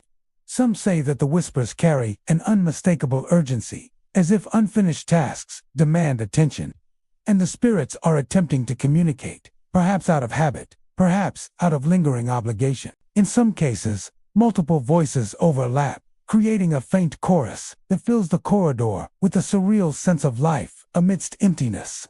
Shadowy figures are often glimpsed along the hallway. These are rarely complete forms. More commonly, they appear as fleeting shapes at the edges of vision, vanishing when looked at directly. Some visitors report seeing the silhouette of a maid carrying a tray, or a footstep appearing out of nowhere, only to vanish moments later. These shadows move with a quiet purpose, gliding along the floor or hovering near doorways. giving the impression that the servants are performing tasks invisible to the living eye. The movements are precise, almost ritualistic, as though the corridor preserves the routines and discipline of daily life from centuries past. Physical sensations often accompany these sightings. Many guests have felt cold drafts sweep through the hallway despite closed windows and doors, or sudden chills when passing certain sections of the corridor. Some report the sensation of an unseen hand brushing lightly against their arm or shoulder, a fleeting touch that startles and disorients. These experiences are consistent with the reports of previous visitors and investigators, suggesting a presence that is not merely visual or auditory but also tactile, a lingering energy tied to the physical exertion and proximity of those who once walked the hallway. Objects in the corridor sometimes behave in ways that defy explanation. Doors may open or close on their own, chairs shift slightly from their original position, and loose floorboards may creak under invisible weight. While none of these occurrences are overtly violent, they contribute to the overall sense that the corridor itself is alive, actively replaying the patterns of life that once defined it. The hallway becomes a stage where the past continually intersects with the present, blurring the lines between the living and the spectral. The emotional tone of the haunting is striking. Unlike spaces associated with rage or vengeance, the servants' hallway conveys a sense of quiet diligence and enduring routine. Visitors frequently report feelings of both awe and unease, a combination of reverence for the work once done and the subtle fear inspired by the presence of the unseen. Some describe the experience as humbling, noting that the spirits seem neither malicious nor threatening, but compelled by habit, duty, or lingering attachment to the tasks they once performed. Investigators often note that certain sections of the hallway are particularly active. Near doorways and corners, shadow figures appear more frequently. Footsteps sound more insistent, and whispers intensify.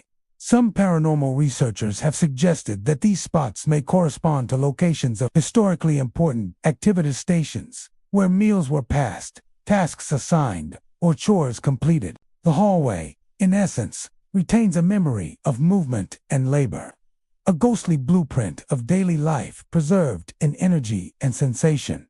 Light behaves oddly along the corridor. Shadows bend in unnatural ways. Reflections in polished surfaces sometimes reveal figures that do not belong to the living occupants, and flickers of movement at the edge of vision are common. These visual distortions amplify the sense of presence, as if the spirits are interacting with the environment, shaping it to replay fragments of the past. Visitors often describe moments when the hallway seems to stretch or shrink, subtly altering perception and enhancing the haunting atmosphere. The Diga House in New Orleans is widely admired for its historical charm, architectural elegance, and its connection to the artistic legacy of the Diga family. Yet beyond the carefully preserved rooms and ornate furniture, there exists an area that seems suspended between the past and the present. The upstairs hallways, these narrow corridors, once traversed daily by members of the Diga household, are said to harbor lingering energies that defy conventional explanation. Known among paranormal enthusiasts as the Diga Upstairs Hall, the space has earned a reputation for unusual occurrences, subtle apparitions, and ephemeral sounds that suggest the artistic spirit of the family continues to inhabit the halls. Visitors often describe the first impression of the upstairs hall as simultaneously serene and uncanny. The air carries a gentle weight, as though time itself lingers along the polished wood floors and between the doorways. Some guests report hearing soft humming, often melodic and unplaceable, drifting through the corridor. The sound is never loud, never jarring. It is a delicate, persistent presence that seems to follow those who move along the hall. Some interpret it as a lullaby, others as a fragment of a forgotten tune once played or sung by a family member. Regardless of interpretation, the humming is usually accompanied by a distinct sense of being watched, an awareness that unseen eyes are tracking the living through the narrow passageways. Shadowy figures are a frequent phenomenon in the upstairs hall. These forms are rarely fully formed. They appear at the periphery of vision, slipping along walls or pausing near doorframes before vanishing. Guests have reported seeing a figure glance from the corner of a room, only to disappear when they turn their heads. The silhouettes often appear delicate and refined, reminiscent of the poised posture and gentle movement of individuals accustomed to the social graces of a well-to-do family. Occasionally, a figure is glimpsed holding an object, a book, a sheet of paper, or even a sketch pad, suggesting that the spirits may be reenacting moments of study, artistic creation, or daily life that once filled the upper levels of the house. Music, too, is frequently reported in the Diga upstairs hall. Some guests hear faint piano notes or the subtle strumming of a stringed instrument, echoing along the corridor, as if the family's artistic inclinations persist beyond mortality. These sounds are often fragmented, beginning and ending abruptly, yet they carry a distinct timbre, reminiscent of the period instruments that may have once filled the house with music. On rare occasions, visitors report the combined experience of humming and musical notes, creating the impression that the upstairs hall is alive with the layered energies of creativity, memory, and lingering presence. Temperature changes are another element commonly associated with the upstairs hall. Even on warm days, sudden drops in temperature have been reported, often coinciding with auditory or visual phenomena. A chilly draft may sweep past, brushing the skin of those walking the hall, only to dissipate moments later. Some visitors interpret these sensations as signs of ethereal activity, a tactile reminder that the energy of the past persists in ways that the living cannot always comprehend. Objects in the corridor sometimes seem to participate in the haunting. Doors may shift slightly from their closed positions. Light catches the edge of a picture frame to cast fleeting, moving shadows, and the occasional sound of a brush across paper has been reported when no one is present. These subtle interactions with the environment reinforce the sense that the Diga upstairs hall is not static, but a space where the past continues to unfold, interacting with those who dare to observe it. The emotional tone of the space is particularly notable. Unlike haunted locations associated with fear or anger, the upstairs hall carries an atmosphere of quiet reflection and lingering creativity. Guests often report feelings of both unease and fascination, a mixture of reverence and curiosity. The spirits do not appear aggressive, rather they seem absorbed in the continuation of their personal and artistic routines, almost as if the house itself preserves their essence, allowing fleeting glimpses into the lives and practices of the Diga family. Investigators often note that specific areas along the corridor are particularly active, near the tops of staircases, adjacent to bedroom doors, and along the middle of the hallway. Shadow figures appear more frequently, and the sounds of humming or faint music intensify.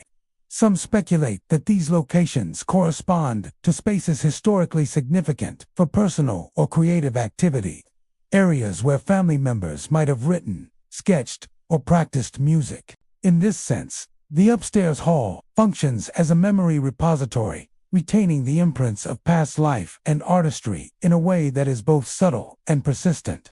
Light also behaves strangely in the upstairs hall. Shadows bend in ways that seem inconsistent with natural angles. Reflections in polished furniture occasionally reveal forms that do not belong to the living occupants, and soft flickers of movement at the edge of vision are commonplace. This manipulation of perception, combined with auditory and tactile phenomena, creates the sense that the space is permeable, a threshold between the living world and the lingering presence of the Diga family's artistic spirit. The LaLaurie Mansion in New Orleans is renowned for its stately architecture, historical significance, and the grandeur of its interior spaces. Among the most captivating and mysterious of these areas is the dining room, a long, elegantly appointed hall where generations of the Buckner family once hosted lavish meals and social gatherings. Yet beyond the ornate chandeliers, polished wood floors, and richly carved furniture, the dining room carries an eerie reputation. Paranormal enthusiasts and visitors alike have reported unusual phenomena, suggesting that the room is haunted by ghostly guests who continue to replay the rituals of their past lives. Upon entering the Buckner dining room, visitors often notice an immediate shift in atmosphere. The space feels charged, heavy with the weight of memory. The air seems to hum with energy, carrying faint traces of conversation and movement from bygone eras. Guests report that even when the room is completely empty, there is a sensation of presence, as if unseen figures occupy the long table and the surrounding chairs. The effect is subtle at first, a flicker of shadow in the corner of vision, a faint clinking sound, but it gradually becomes more pronounced as one moves deeper into the room. The most commonly reported phenomena involve the table and its accompanying chairs. Witnesses often describe the unsettling experience of seeing chairs slide slightly away from the table or rocking, as though an invisible occupant had just risen. Silverware, carefully arranged as if ready for a meal, sometimes rattles without explanation, as though the invisible hands of long-departed diners are still at work. In some instances, plates appear to shift or tilt subtly, creating the impression of movement without physical cause. Visitors who attempt to approach these disturbances often find that the activity ceases, leaving only the eerie quiet of an empty room that feels alive with history. Shadowy forms are another frequent occurrence.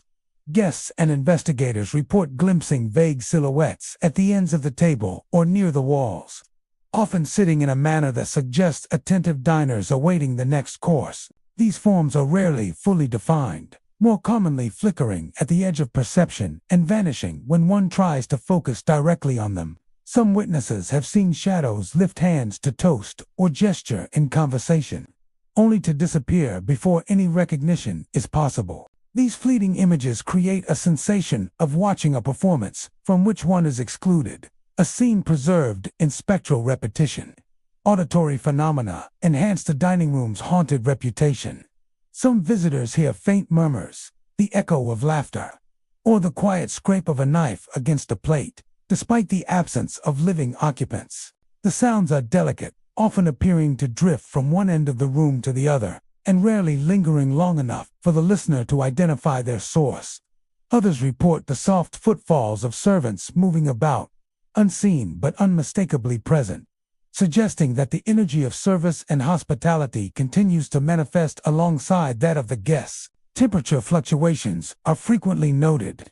Sudden cold spots may appear along the length of the dining table or near the entrances, chilling visitors unexpectedly, even on warm days. These drops in temperature often coincide with visual or auditory phenomena, reinforcing the impression that the room is more than a static space. It is a repository of energy, sensitive to the presence of both the living and the lingering spirits. The emotional tone of the hauntings is subtle yet profound. Unlike areas associated with fear or violence, the Buckner dining room conveys a sense of ritualized presence and quiet expectation. Guests often describe feelings of being observed, not in a menacing way, but with the attentive formality of long-departed hosts and diners maintaining their roles. There is a sense of order to the activity. The shadows do not roam wildly, the sounds are restrained, and the movements are precise, echoing the etiquette and refinement that once defined the space. Investigators often note that the corners of the room and the space near the head of the table are particularly active. These areas seem to concentrate the presence, with shadow forms appearing more distinctly and sounds being more pronounced. Some theorists suggest that these points may correspond to historically significant positions, places where family members or honored guests once sat, or where servants fulfilled critical roles during meals. The room itself, in this sense, functions as a living memory, maintaining the imprint of past gatherings and human interactions. Light behaves strangely in the dining room, enhancing the spectral atmosphere. Chandeliers flicker unpredictably, shadows bend along the walls, and reflections in polished surfaces occasionally reveal shapes that do not belong to the living occupants. The interplay of light and shadow makes it difficult to determine whether one is observing a trick of the eye or an actual apparition. Guests often report a fleeting sense of movement just beyond vision, a subtle reminder that the room is animated by forces imperceptible to ordinary perception. The LaLaurie Mansion in New Orleans has long been infamous, its legacy entwined with cruelty, wealth, and the macabre, while the mansion itself is a symbol of horror. The cellar beneath it holds a reputation that eclipses even the infamous upper floors. Hidden from the street above, The cellar is shrouded in darkness and history, a space where the city's darkest secrets are said to linger. Paranormal investigators, historians, and the rare courageous visitor speak of an atmosphere thick with malevolence, of energies so heavy that even the bravest feel the weight pressing down upon them. Entering the cellar is often described as a descent into a different world. The narrow stone steps lead into shadows that seem to move independently of the light, and the air is immediately colder and heavier than anywhere above ground. Investigators report an instant, almost physical sensation of dread, a feeling that something unseen is watching from every corner. It is not the fear that comes from imagination, but a pressing, tangible energy that wraps around anyone who steps inside. Many note that the closer they get to the back of the cellar, the more oppressive the atmosphere becomes, as if the darkness itself carries a memory of suffering. Sound behaves strangely in the cellar. Footsteps echo as if someone is walking alongside the visitor, even when they are utterly alone. Whispered voices are common, soft, almost conversational murmurs that seem to rise from the walls or the stone floor. The content of the whispers is never fully discernible, though some claim to hear pleas for mercy, cries of pain, and words in languages long forgotten. On occasion, investigators report the sound of chains dragging or the subtle squeak of doors opening and closing somewhere. In the shadowed recesses, always just beyond reach, these noises are fleeting, appearing and disappearing with no logical source, heightening the sense that the cellar is alive with residual energy. Temperature fluctuations are another hallmark of the LaLaurie cellar. Sudden drops in temperature are felt without warning, creating icy pockets in the air that cling to the skin. The cold is not simply physical, it seems to carry emotional weight, as if the suffering of past victims is imprinted in the very molecules of the space. Witnesses often report that these chills coincide with visual or auditory phenomena, reinforcing the sense that the cellar is a repository of intense, lingering energy. Visual phenomena are less common but profoundly disturbing. Shadowy figures occasionally appear at the edges of perception, moving quickly or vanishing when one turns to look directly. Some witnesses claim to see forms crouched in corners, figures resembling tortured prisoners, their postures twisted with suffering. These apparitions do not appear randomly. They seem to occupy specific areas, suggesting a connection to the cellar's grim history. In some cases, faint, fleeting shapes can be seen moving across walls, almost like projections of moments long past. Investigators equipped with cameras sometimes capture unexplained orbs or mist-like figures, reinforcing the cellar's reputation as one of New Orleans' most intensely haunted locations. The emotional impact of the cellar is profound. Visitors consistently report feelings of despair, fear, and hopelessness that are unlike ordinary unease. It is not a playful haunting. It is raw, overwhelming, and heavy with history. Some have experienced nausea, dizziness, or an urgent need to leave the space, as though the energy itself is intolerable for the living. Even those who have spent years investigating paranormal activity find the LaLaurie cellar uniquely oppressive, a place where the echoes of cruelty resonate through time. Investigators often note a strange persistence of presence in specific areas of the cellar. Corners, alcoves, and hidden recesses seem to concentrate the energy, and multiple accounts describe similar experiences in these locations, including visual apparitions, temperature drops, and disembodied sounds. This repetition suggests that the cellar functions as a kind of memory bank, storing the intensity of past suffering and replaying it for those sensitive to the paranormal. Light behaves unpredictably within the cellar. Flashlights flicker inexplicably, shadows shift independently of their source, and reflections sometimes reveal shapes that are not physically present. These anomalies heighten the sensation of unreality, making it difficult for visitors to distinguish between perception and the lingering presence of the mansion's tortured history. The Beauregard Mansion in New Orleans is renowned not only for its architectural elegance, but also for the lingering presence of the past.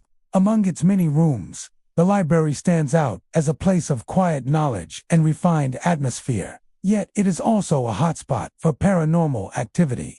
Those who enter the Beauregard Library often leave with stories of whispers, moving shadows, and books that seem to fall on their own, as though the room itself remembers the conversations and secrets of generations long gone.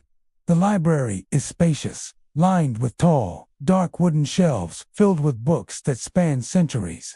Ornate furniture and polished floors give the room a sense of grandeur. Yet visitors immediately sense a difference from the rest of the mansion. The air carries a subtle weight, an almost tangible feeling of being observed. Many report that this awareness is not accompanied by fear, but by an undeniable sense of presence, as though the former occupants linger in perpetual attention to the room's activity. One of the most frequently reported phenomena in the Beauregard Library is the movement of objects. Books seem to shift along the shelves, occasionally falling to the floor as if knocked by an invisible hand. Some witnesses describe carefully placed volumes tilting forward, only to straighten again when no one is nearby.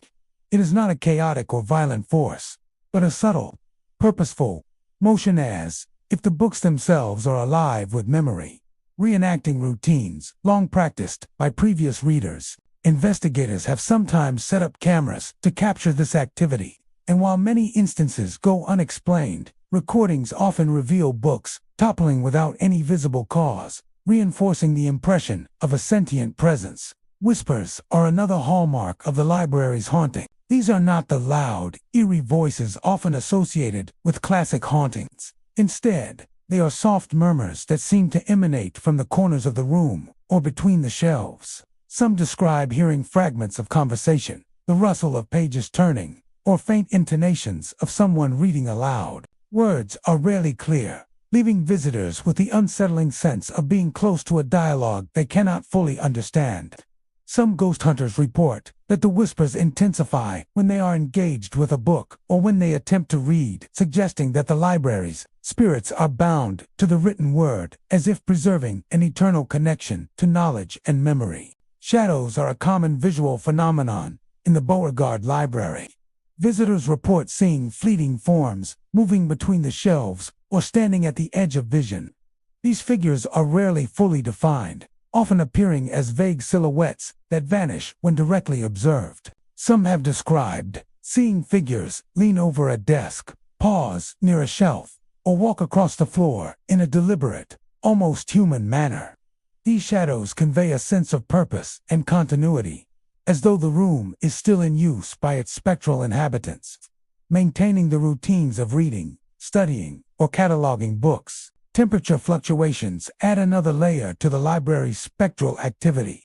Cold spots form in areas that should otherwise be warm, particularly near corners or along rows of bookshelves. Visitors often report a chill that is sudden and localized, coinciding with the appearance of a shadow or the sound of a book falling. These cold areas create a physical sensation of unease, heightening awareness of the room's other phenomena and giving a tangible form to the abstract presence that seems to inhabit the library.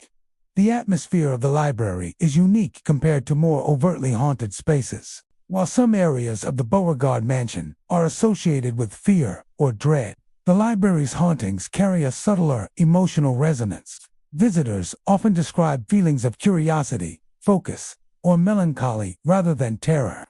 The spirits seem bound to the energy of study and reflection, replaying habits that were once part of daily life. This gives the room a hauntingly quiet, contemplative quality, as though the past and present coexist silently within its walls. Investigators note that activity tends to concentrate near particular areas, such as the reading tables, the tallest shelves, or corners where light struggles to penetrate. In these areas, shadows are more pronounced, whispers are more distinct, and books are more likely to shift. Some theorists suggest that these locations were historically significant places where family members or staff spent the most time, allowing the energy of human presence to become imprinted over time. Lighting in the library can also behave oddly. Chandeliers and lamps sometimes flicker or dim inexplicably, creating shadows that shift and stretch unnaturally. Reflections in polished surfaces occasionally reveal movements or figures that vanish when directly observed. These anomalies make it difficult to distinguish between ordinary optical illusions, and the presence of something otherworldly, reinforcing the perception that the library is a space where the normal rules of the physical world do not fully apply. The Herman Grimm House in New Orleans is widely celebrated for its exquisite architecture and preserved elegance, but it is also renowned for its restless history. Among its many rooms, the parlor stands out as a focal point for paranormal activity, a place where the echoes of centuries-old conversations seem to linger long after the occupants have departed. Those who enter the parlor often report experiences that blend subtle unease with fascination, from shifting furniture to shadowy figures that vanish as quickly as they appear. The room is a repository of memory, holding within its walls the remnants of human interaction, emotion, and presence, replayed in ways that blur the line between the living and the spectral. The parlor's charm, with its ornate moldings, polished floors, and carefully arranged period furniture, belies the activity that many visitors report. Whispers are a hallmark of this haunting, often heard in moments of quiet when no other sounds are present. These are not loud or alarming voices. Instead, they resemble fragments of conversations, echoing from corners or drifting across the room as if the very air carries memory. Visitors frequently describe hearing polite exchanges, soft laughter, or murmured words that feel intimately tied to the room's history, as though the spirits of past inhabitants are compelled to replay their daily routines. The whispers are often intermittent, vanishing when one tries to focus on them, leaving an eerie sense of presence just beyond comprehension. Cold spots are another common phenomenon in the parlor. These sudden drops in temperature are localized and intense, often occurring near specific pieces of furniture or along particular pathways through the room. Guests have reported feeling a chill wash over them, despite warm ambient conditions, sometimes accompanied by the sensation of being closely observed. Paranormal investigators note that these cold areas frequently coincide with the appearance of shadows or the sounds of whispered voices, reinforcing the impression that energy is concentrated in certain parts of the parlor, lingering where human interaction was historically the most vibrant. Shadowy figures are among the most striking elements of the Herman Grimm parlor's hauntings. These apparitions are typically fleeting, glimpsed at the edge of vision, and rarely fully formed. Some visitors describe seeing the silhouette of a figure seated in a chair or standing near a window, only to vanish when directly observed. Others report witnessing forms moving along the walls or pausing near objects as if engaged in an activity that once took place in life. These shadows often mirror ordinary human behaviors, giving the impression that the room itself is replaying scenes of social interaction, conversations, and quiet reflection that occurred decades or even centuries ago. Furniture in the parlor occasionally exhibits subtle movement. Chairs may tilt slightly or appear to shift as if an unseen hand has nudged them. Small objects, such as decorative trinkets or books, are reported to move without explanation. While these movements are minor, they contribute to an overall sense that the room is alive, animated by forces invisible to the eye. Guests often experience a heightened awareness in these moments, sensing a presence that is both intangible and persistent. Visitors and investigators alike note that the parlor's energy is not aggressive but deeply compelling. Unlike spaces associated with fear or terror, the Herman Grimm parlor exudes a contemplative, almost reverent atmosphere. The hauntings seem to preserve the gestures, habits, and interactions of its former occupants, creating a bridge across time where memory persists in a tangible form. Some have described the sensation of being invited into the past, observing social rituals, polite exchanges, and the flow of conversation as if they were silent witnesses to history itself. Lighting plays an enigmatic role in these experiences. Natural light, filtering through the windows, can cast shadows that appear unusually dense, sometimes interacting with the movements of shadowy figures. At night, lamps and chandeliers may flicker or dim unexpectedly, heightening the sense that the room's normal physical laws do not fully apply. In these moments, shadows lengthen, whispers intensify, and the feeling of being watched becomes pronounced, creating a layered sensory experience that is both subtle and unsettling. Many investigators have noted patterns in the parlor's activity. Whispers often concentrate near the seating areas, particularly around chairs and sofas that historically hosted conversation. Shadows frequently appear along walls adjacent to windows, suggesting a connection to observation and social interaction. Cold spots are most intense near the center of the room, reinforcing the notion that energy is strongest where life was most active. Together, these phenomena suggest that the room retains a memory of its past, preserving the essence of human presence long after the original inhabitants have passed. The Gallia House, celebrated for its stunning architecture and historical significance, holds secrets that extend beyond its grand interiors. While much attention is given to the ornate rooms, sweeping staircases, and lavish ballrooms, the rooftop is a place where the mansion's energy takes on a more unsettling and mysterious character, known as a vantage point for the house's spectral residents. The rooftop has drawn the attention of paranormal investigators and curious visitors alike, who report experiences that suggest the mansion itself watches and remembers. From the rooftop, the mansion's shadowed corners take on a new life. Witnesses frequently describe seeing shadowy figures moving along the roof lines, darting between chimneys, and vanishing near the terrace edges. These forms are not fully defined, often appearing as silhouettes against the fading light of dusk or the pale glow of moonlight. Some observers report glimpsing what appears to be a person pacing near the parapets or leaning over railings, only to turn and disappear when approached. The fleeting nature of these apparitions gives the impression of observers' spiritual sentinels bound to the mansion, silently watching over both the property and its visitors. Whispers carried by the wind are another hallmark of the Gallia rooftop hauntings. These sounds are subtle and difficult to localize, seeming to drift along with the breeze. Some claim the voices are indecipherable murmurs, fragments of sentences lost to time, while others insist they hear faint phrases reminiscent of long-past conversations, laughter, or sighs. Visitors report that these whispers often appear when the rooftop is empty or when a single person stands alone, amplifying the sensation of being observed by unseen entities. The voices are never threatening, but are profoundly intimate, as though the spirits are quietly reminding those present of the house's enduring history and the countless lives that passed through it. The feeling of being watched is perhaps the most pervasive and unsettling aspect of the Gallia rooftop.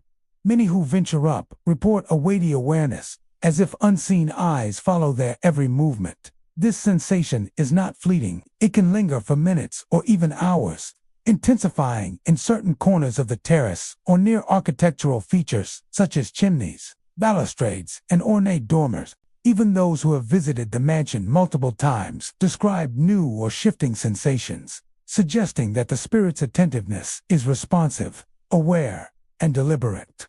Lighting and shadows play a crucial role in these experiences. During sunset, the angles of the roof cast long, shifting silhouettes that often appear animated. Observers may catch sight of figures standing against the fading sky, only to find nothing upon closer inspection. At night, the interplay of moonlight, starlight, and the mansion's own architectural features creates a dynamic canvas for shadowy movements. Paranormal investigators often report that these visual phenomena coincide with auditory experiences, such as whispered murmurs or the soft sound of footsteps, lending a sense of coherence to what might otherwise be dismissed as coincidence. Wind itself seems to act as a medium for the mansion's spectral residents. Strong gusts can carry whispers across the terrace, producing sudden chills that make the hair stand on end. These cold spots often appear in isolated areas, and many report that they intensify when focusing on the shadows or whispers. In some cases, investigators have noted a rhythmic pattern. Gusts of wind are accompanied by simultaneous movements in shadows or subtle vibrations on the stone surfaces, as if the rooftop itself responds to unseen activity. Footsteps are another common occurrence. Though the rooftop is typically empty, witnesses frequently report hearing the sound of shoes tapping against stone, moving deliberately from one end of the terrace to another. The footsteps are often accompanied by a sense of proximity. Visitors may feel that the entity is approaching from behind, only to find the space empty when they turn. These phantom movements reinforce the impression that the rooftop is actively inhabited by spirits, replaying routines or habits from a previous life, frozen in time yet continuously present. Even the architectural features of the Gallia rooftops seem to hold energy. Chimneys, ornate ironwork, and balustrades are often associated with heightened activity. Shadows appear to linger near these features, sometimes interacting with the structures in ways that suggest purpose, like leaning against a railing or tracing along a parapet. Observers often report a strange awareness of being part of a larger, unseen narrative, as if the mansion itself preserves memories and ensures that they are subtly communicated to anyone willing to sense them. Despite the eerie phenomena, the energy on the Gallia rooftop is not malevolent. Unlike areas associated with fear or violent unrest, this space exudes a watchful, reflective presence. The spirits seem to observe rather than threaten, their activity suggesting memory, vigilance, and perhaps a desire to maintain a connection to the mansion and its history. Visitors frequently describe leaving the rooftop with a profound sense of having shared a quiet, intimate moment with the past, witnessing the mansion's energy in a way that is both unsettling and awe-inspiring. New Orleans' haunted mansions are more than old homes. They are echoes of lives once lived, tragedies never resolved, and memories that refuse to fade. Each shadow, creak, and whisper tells a story of love, loss, and the sometimes horrifying realities of the past. If you ever wander the streets of the French Quarter or venture into these grand old homes, remember, shadows linger for a reason. Voices carry what history cannot forget, and some spirits are never truly at rest. Thank you for joining me on this chilling exploration of New Orleans' haunted mansions. If you enjoyed this journey, be sure to like, subscribe, and hit the notification bell, because there are more shadows waiting, more whispers to follow, and more stories that refuse to die. Until next time, keep your lights on, and listen closely to the whispers in the dark.